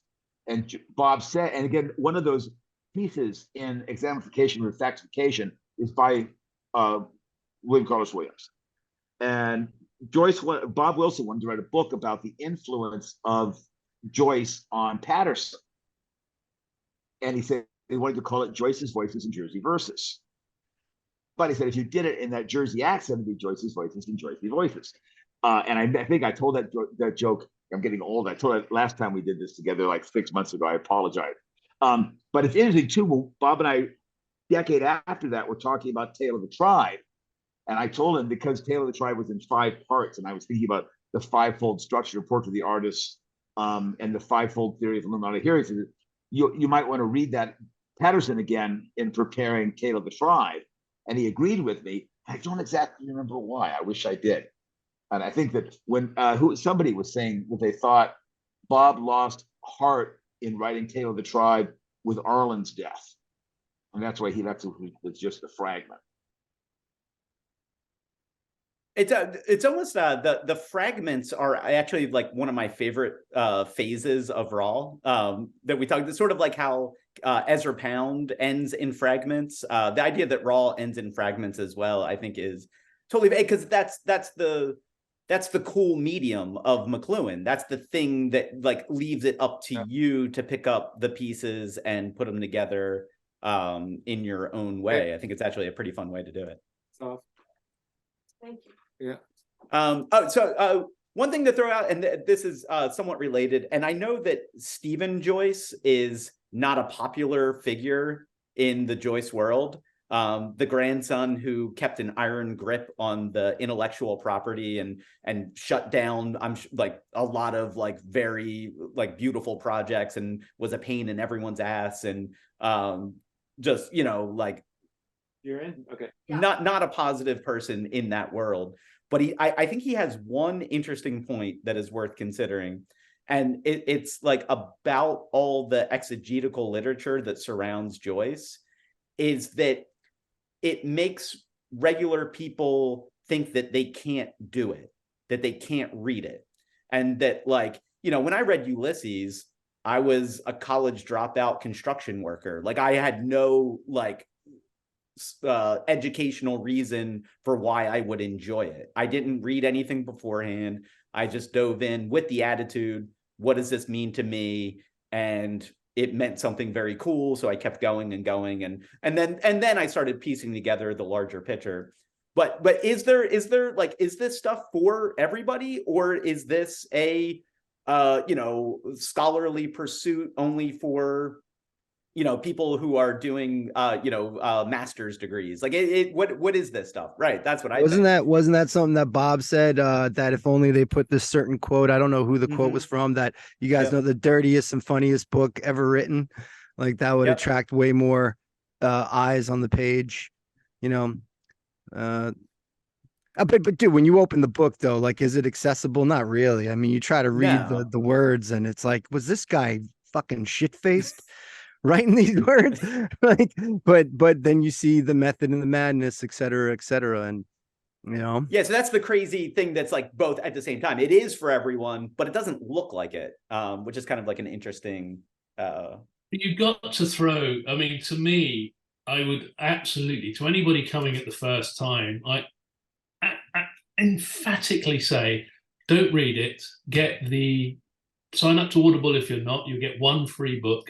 Get the full reading by, I can't remember his name, but he's the guy who plays Bishop Brennan in the Father Ted series. But he does the voices, and he is the most brilliant, because as a performance, it is beautiful. He has all the intonations. You understand so much more. Again, as Eric was saying earlier on about Shakespeare, there's a kind of wash over you aspect where it's not important on first reading to catch every line. You know, if you go into it with that, you're in a world of hurt. But to pick up on again, like Shakespeare, the ability to express without you having to understand each individual word. You listen to it, as is Irish is an oral culture. An Irish story will always, a verbal story will always take precedence over something that's written down. And so I always say to people, if you're just coming into it the first time, listen to the audio version of it, which captures, and they have all the songs from the time that precedes each of the chapters, etc. So you get much of a great sense of time and space. But because he can articulate, he's such a fantastic actor, he can articulate each voice, so he jumps in between them. So you have all the different variations of Dublin characters. They have, I think she's called Emma O'Riordan, don't quote me on this, but she does all the Molly side of stuff, and she's perfect. And the best I've seen, it's like, I noticed, again, in the States, celebrates Bloomsday far more than London does. So I went up and they did the 24-hour reading up at the place in Harlem, the theatre in Harlem that does it. And again, it's such a much more immersive, for a first-time person to hear it actually in its original sense, takes it away from the realms of the academia. And I have indulged in the James Joyce Quarterly and all of their online doings. I've got a photograph, which they've apparently chosen to be on the front of some future episode, who knows when. It's the nearest I'll ever get to being included in that academic rarefied field. But the minutiae to which they come, and for so many of them, they are into the cellular level of it, but without the joie de vivre. They lost the joy of reading it, it's a story, it's a narrative, it's a story is supposed to be something that invokes feelings and pleasure, not something you're supposed to dissect like a frog and it ends up dying, as Mark Twain said. And I think that's where it has been hijacked to some extent by the ethereal realms. If you ever want the ivory tower, then they really have captured it. And I think that's so far from the Quotidian, down to earth, Joyce in the pub drinking the Duchess's urine, and being the man with screaming kids all over the place, writing with his knees up on his couch, with his terrible eyesight. That's the real life person. And I genuinely don't think he wanted it to be captured by academia in this way. And as you said, it is a fight to try and get it back into this is really good stuff to get into. Yeah. So Eric, you've taught this to students, like even somewhat recently, right? Like you've taken teenagers and gotten them to like engage with it. Yeah. And so one thing I think is interesting is the negative responses of students wanting to read Finnegans Wake. So one of the things that I think makes Finnegans Wake probably appeal to us, I know me, is people telling us it's impossible, or it's, but I had two different students who had a step parent who was an English teacher get angry at them for wanting to study it. I think Finnegans Wake, many people consider an insult because it takes away why they love reading. It doesn't have obvious characters or obvious story. I had students in my high school Finnegans Wake group who wanted to go buy me a copy when they graduated. The person at Barnes & Noble tried to talk them out of buying it.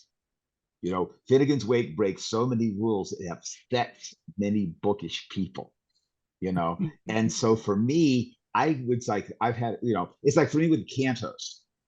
3 years I taught the cantos to 10th grade honors kids. Each time I said, I will never do this again. And I let them talk me into it 2 more times. But it's like, I would say I've done enough of this. And somebody would come say, oh, I want to do this. I want to try this. We do it and we'd start up again. And so this is where it's interesting.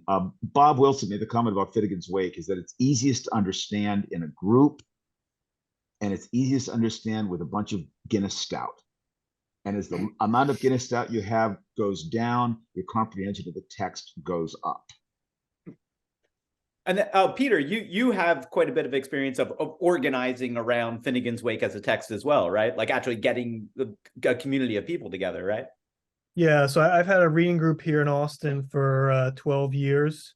And before that, I used to live in San Diego. I used to go to Jerry Fialka's group in Venice, California. Yeah, I definitely agree that hearing Joyce, whether it's Ulysses or Finnegans Wake, is a great entry point in, but a reading group absolutely is a amazing way to catch the Joyce bug too. And like for me, I've never studied Joyce in high school or college. I have like a business degree, so I never got to do any of that stuff. But Joyce has always been like the most interesting artist, writer, philosopher to me, always. I mean, he's like Einstein, if Einstein was an artist or a poet. Um, as far as the Wake being, so foreign and so weird, that's what's so interesting about it. There's no other book that's like that, where you pick it up and you try to do the normal thing where you scan the lines and try to form some stuff in your head, and you just cannot do it.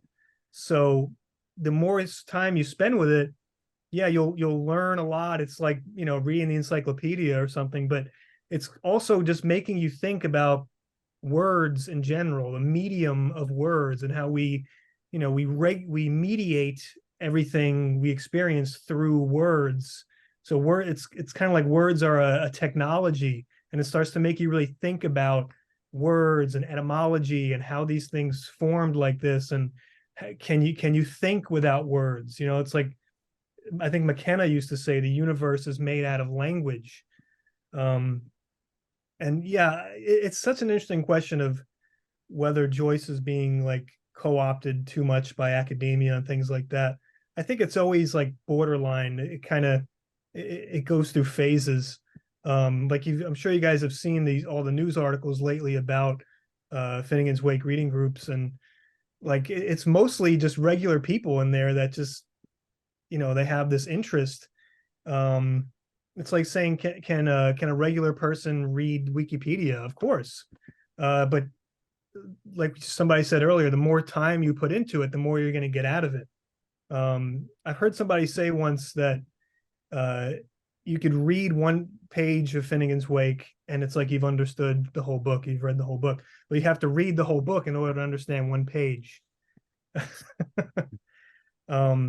Yeah, and the reading groups that I normally go to, which is mine and Jerry's, it's on Zoom now, but the approach is basically you're trying to get that experience of hearing it. So like everybody take turns reading it out loud. We do that at the beginning and at the end, but in the middle, we are picking it apart for 2 hours, as much as you possibly can, to try to understand or try to figure out all the different references and allusions in every single word, sometimes every letter. So it's like we completely pick it apart and then we put it back together again and read it aloud. And then after spending so much time with it, like you don't understand it, but you really come a long way towards understanding, the thrust of the page. Yeah, no, that makes perfect sense. And what I would guess with Finnegans Wake is it's less about understanding and more about experiencing. Like you don't need to understand it to experience it. Just like you don't understand a sunset, but you experience a sunset, and you don't need to understand the sunset to get the full experience of it.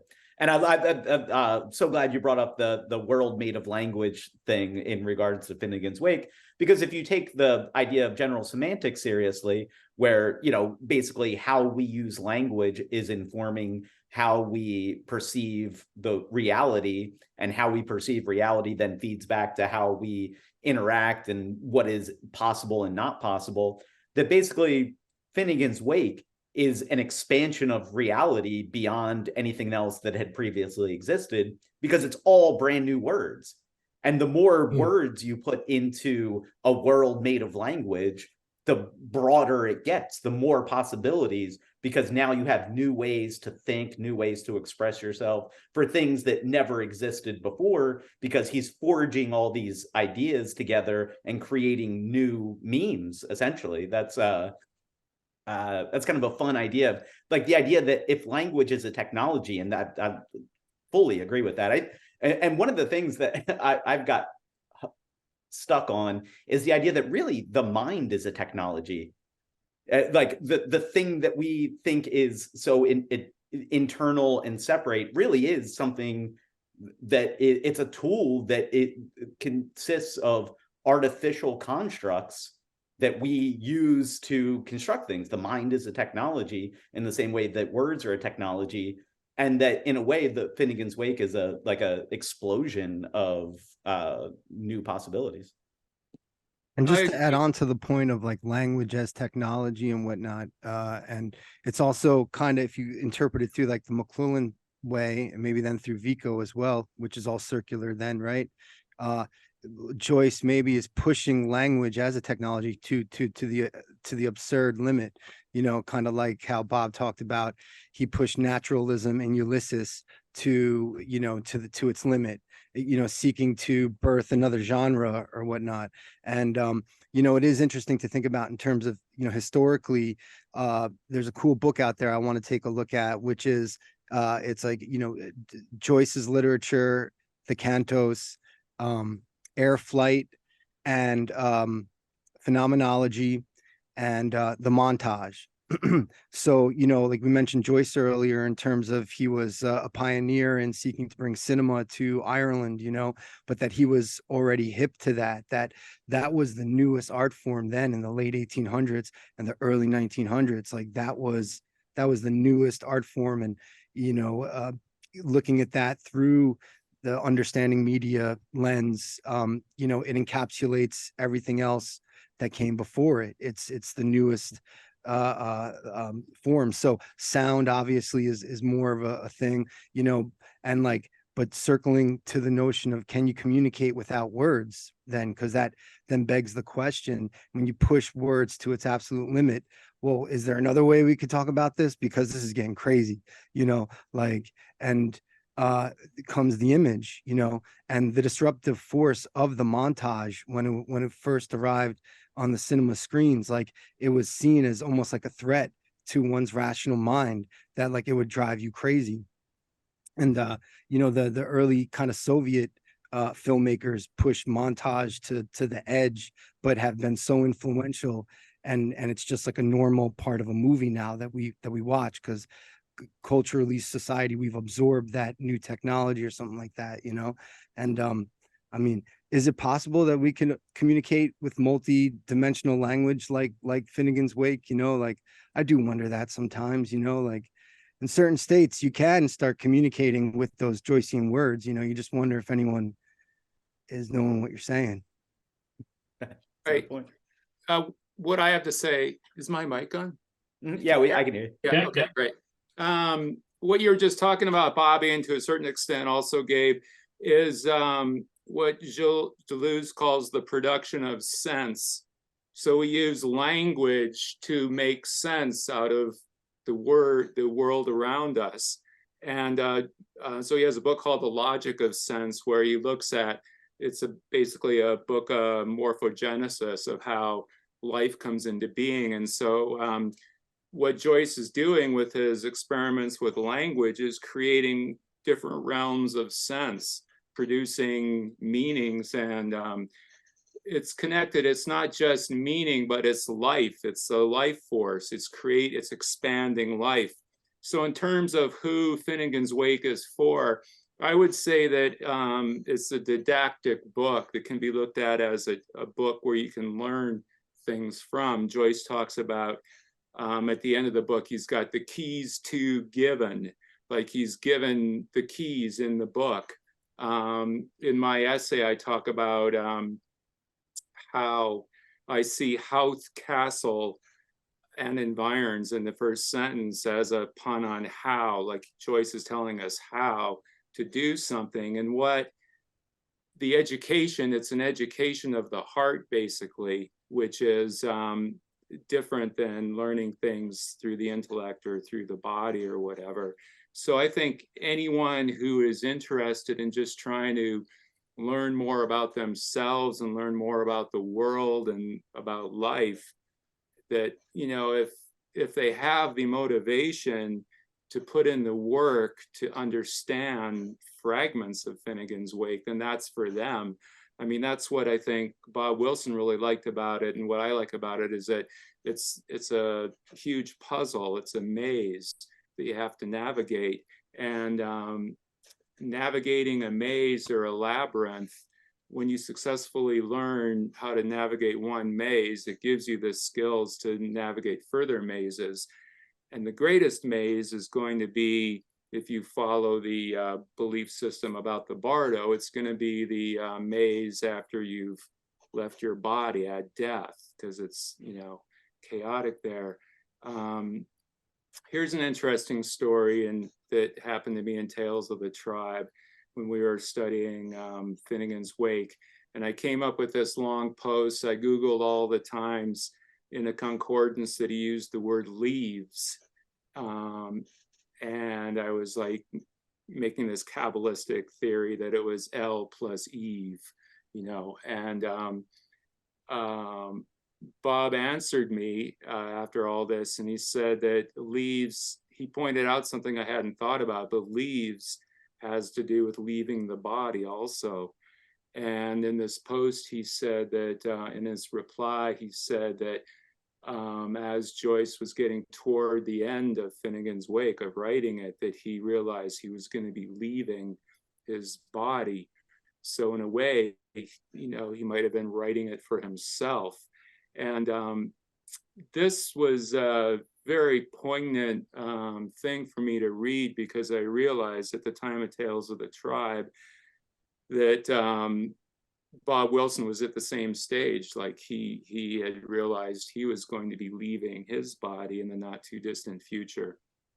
And anyway, the next day I would get up every morning and I would drive through this park to go to the recording studio I was working at. And it's on a hill looking down a city called Grass Valley. There's lots of trees and stuff like that.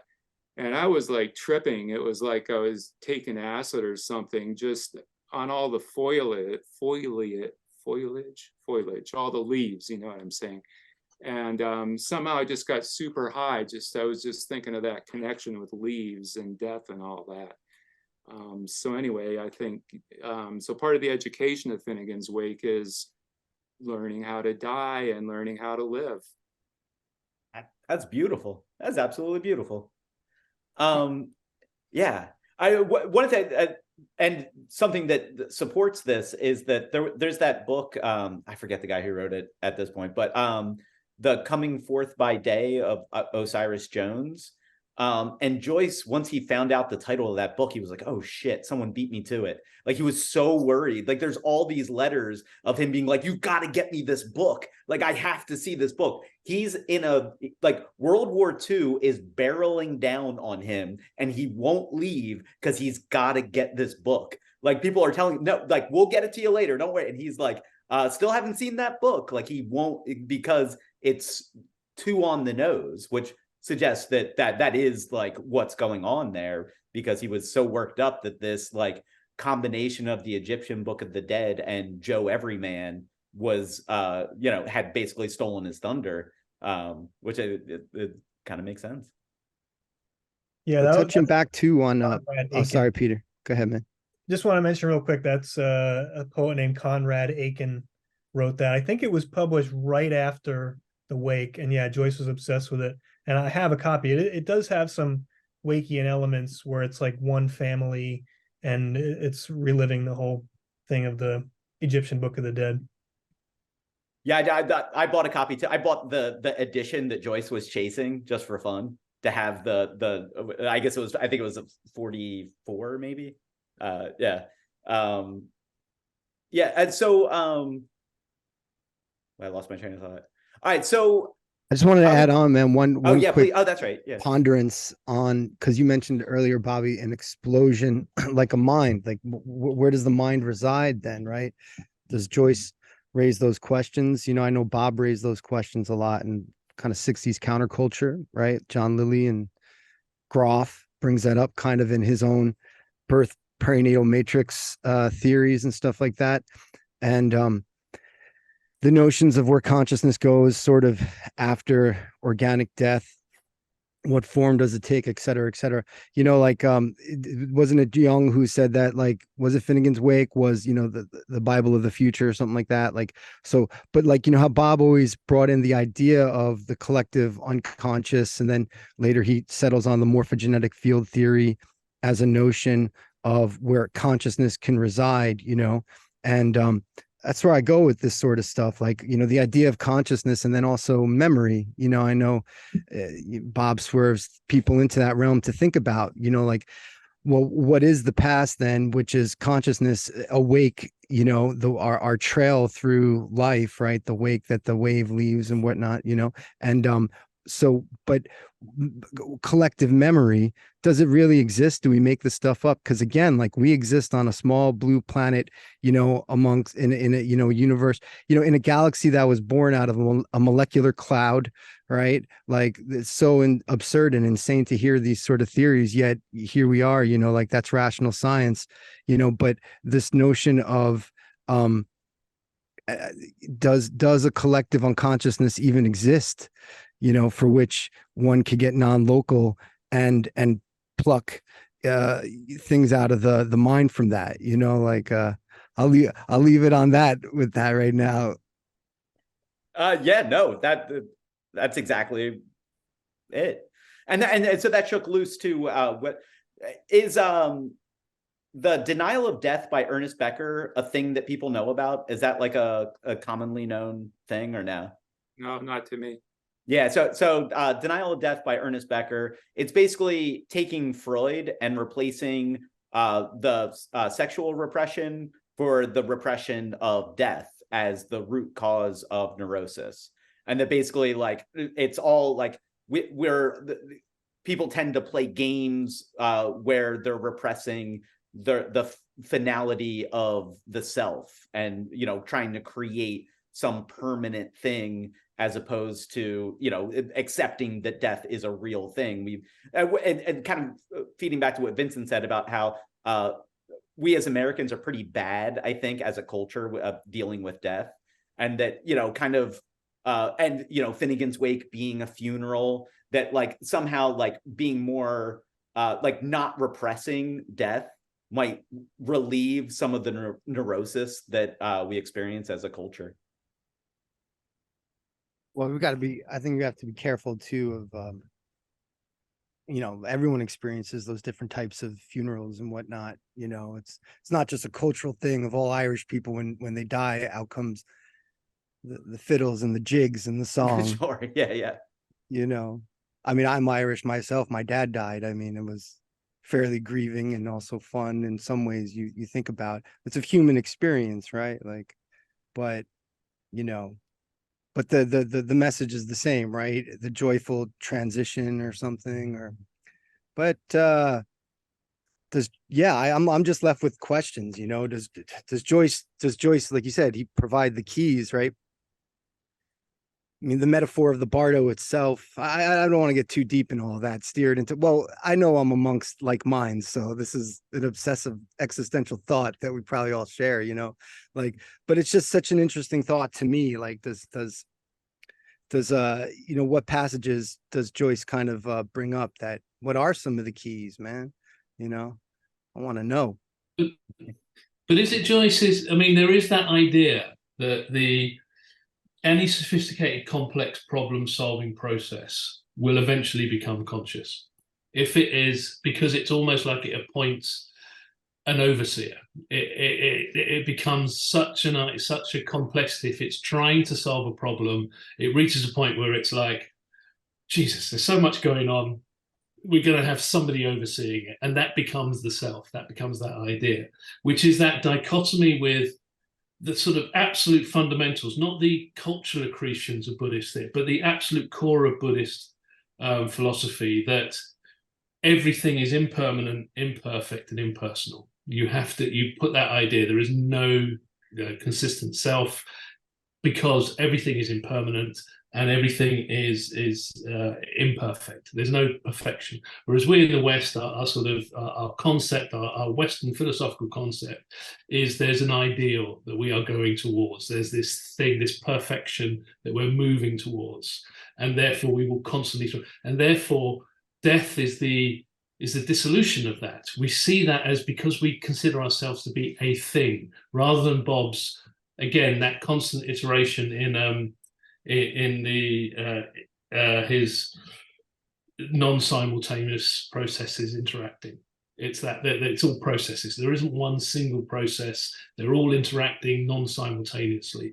Whereas we believe we have this inner thing, this homunculus that's up here, who is a persistent thing going through time and is going to, we think, last forever. The idea of it not existing is what absolutely terrifies us. And for my own, having tried to sort of running this, the only Buddhist school in Europe, getting into the fundamental ideas of Buddhism, not the cultural accretions, but that absolute idea that once you, but you can straddle it almost like a sine wave. It's the balance is to go to both the Western, because one side leads to indolence and just this, well, you just accept fate as it is. Well, that gives you no sense of agency. But if you can do the maybe, if you can bob back between the Western and Eastern, it might be this way, but now today it's this way, now it's this way. Well, it works for me to look at this, but I can actually look at both of these things. I can look at things as always impermanent, imperfect, and impersonal, but I can also look at things existing over time, etc. And you know what? Don't make me choose, because as soon as I make a choice, I come down and I ain't playing that game. I'm just going to go through being indeterminate, because that's the, and it was it was Bob who launched that in me, and has really helped in terms of the way of looking forward, of the ideas of consciousness, the ideas of persistence over time, etc. The indeterminacy, the ability to just go, maybe, could be.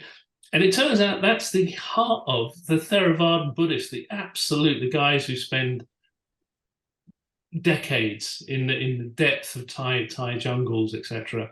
They have a word, I haven't got it to hand, but I was laughing when I found out it translated to maybe, and that was their answer to absolutely everything was maybe. And I was thinking, oh God, Bob got there first. Bob was telling us all along. So yeah, that's my take.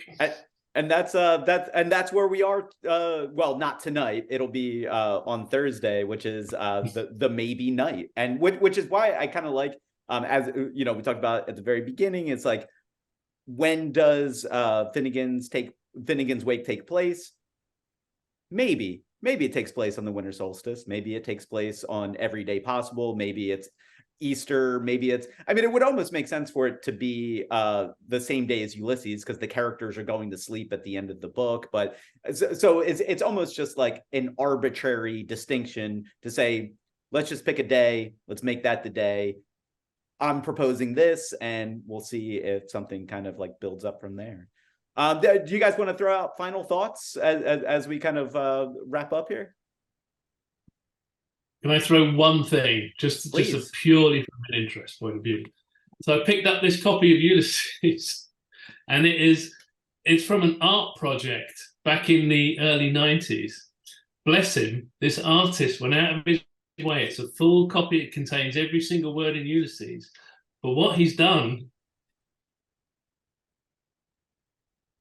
is list them all in alphabetical order. So he went through the entire copy of Ulysses and basically just so he took all the information out of it. It was absolute. We were talking about context and what does it mean about words. And it just is this weird thing that you've suddenly got a book which has all the words of Ulysses in it, but it's just, and has all the same technically information content, but just absolutely. So bless him, he got second prize. He didn't win, but he got runner up for that. That's my final. That's my last sort of thing. That is beautiful. For my last word of the meeting, I just want to plug my essay, which will be up on the maybe night. It's called Folds and Overlaps Between Aleister Crowley and Finnegans Wake, and it may have some keys in there, prop of what you're looking for. Maybe. That's perfect. I'll say one last thought, which is I'm reading a biography right now of James Jesus Angleton, who was one of the founders of the CIA. And it seems like a lot of the early CIA people were very interested in modernism, Angleton was close with Ezra Pound. There's another guy named Norman Holmes Pearson who was close with HD, who was a poet of the time. And from what I'm getting, it seems like the connection there is like being able to deal with ambiguity in language and text, and being able to like maneuver through several different types of meaning and several different levels of meaning. So if you want to stay a few steps ahead of the CIA, read Finnegans Wake. Leave with my own question. I always wondered this from coincidence. Bob always mentions the notebooks, like Joyce's notebooks, you know. And I've asked a few people, it's like, who do you know what notebooks he's talking about? Because, you know, he doesn't leave a reference for that, you know. And does anyone know? Like, because I know that there are some special archive collections that have, you know, Joyce notebooks and stuff like that, you know, like where did Bob access this stuff, you know? Are you talking about like the Buffalo notebooks and the I think that's what it is. It's like where Joyce like sketched out stuff, like early drafts of stuff, and he did all the drawings of the sigla, the like, because he came up with system functions where the characters were these symbols. And I think it's called the Buffalo notebooks, where it's like his sketchbook basically, where he's sketching in words. Is that Buffalo because they're in Buffalo Uni?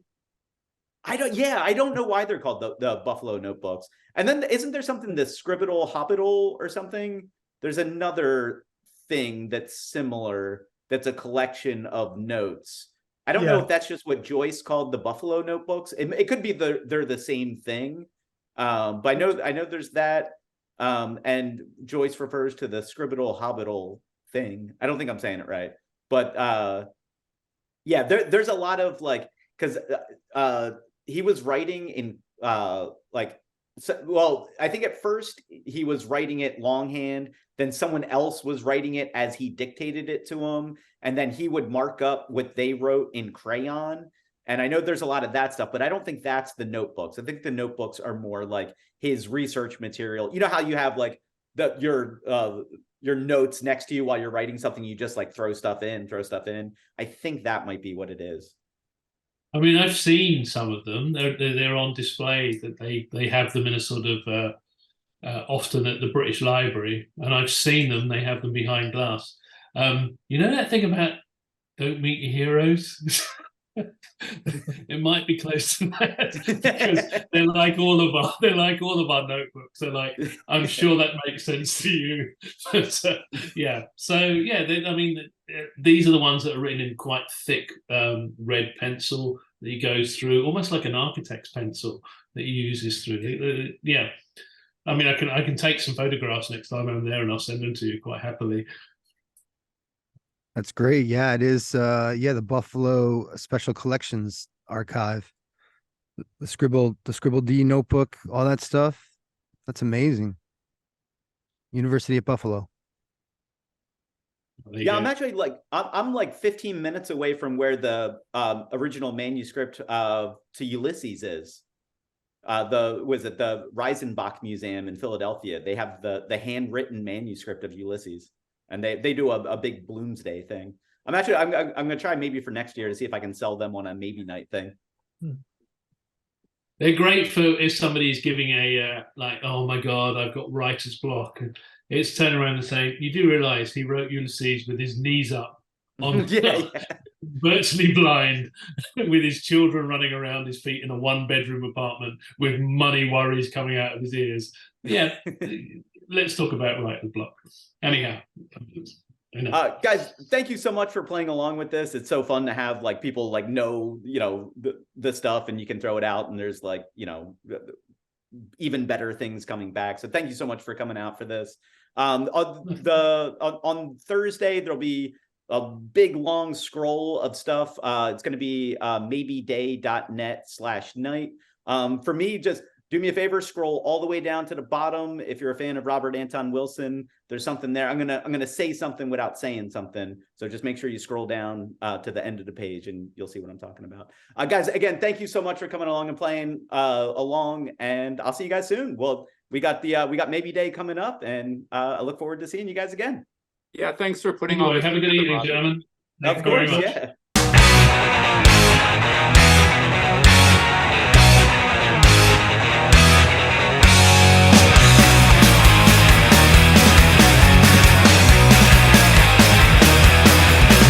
One morning Tim was rather full, his health felt heavy which made him shake. Fell from the ladder and bumped his soul, they carried him home and scrubbed away. Rolled him up in a nice clean sheet and laid him out upon the bed. Bottle of whiskey at his feet and a gallon of water at his head. And whack put it on, now dance your partner, welcome all your turn shake. Was it the truth I told you? Lots of fun at Finnegans Wake. His friends assembled at his wake and Mrs. Finnegan called for lunch. First they brought in tea and cake, then pipes of tobacco and whiskey punch. Video brain began to cry. See nice clean coat, did you ever did see? Tim bubbly, why did you die? I hugged the dog, said Danny my knee. And what put it on, now dance to your partner, welcome for your turn to shake. Wasn't it the truth I told you? Lots of fun at Finnegans Wake.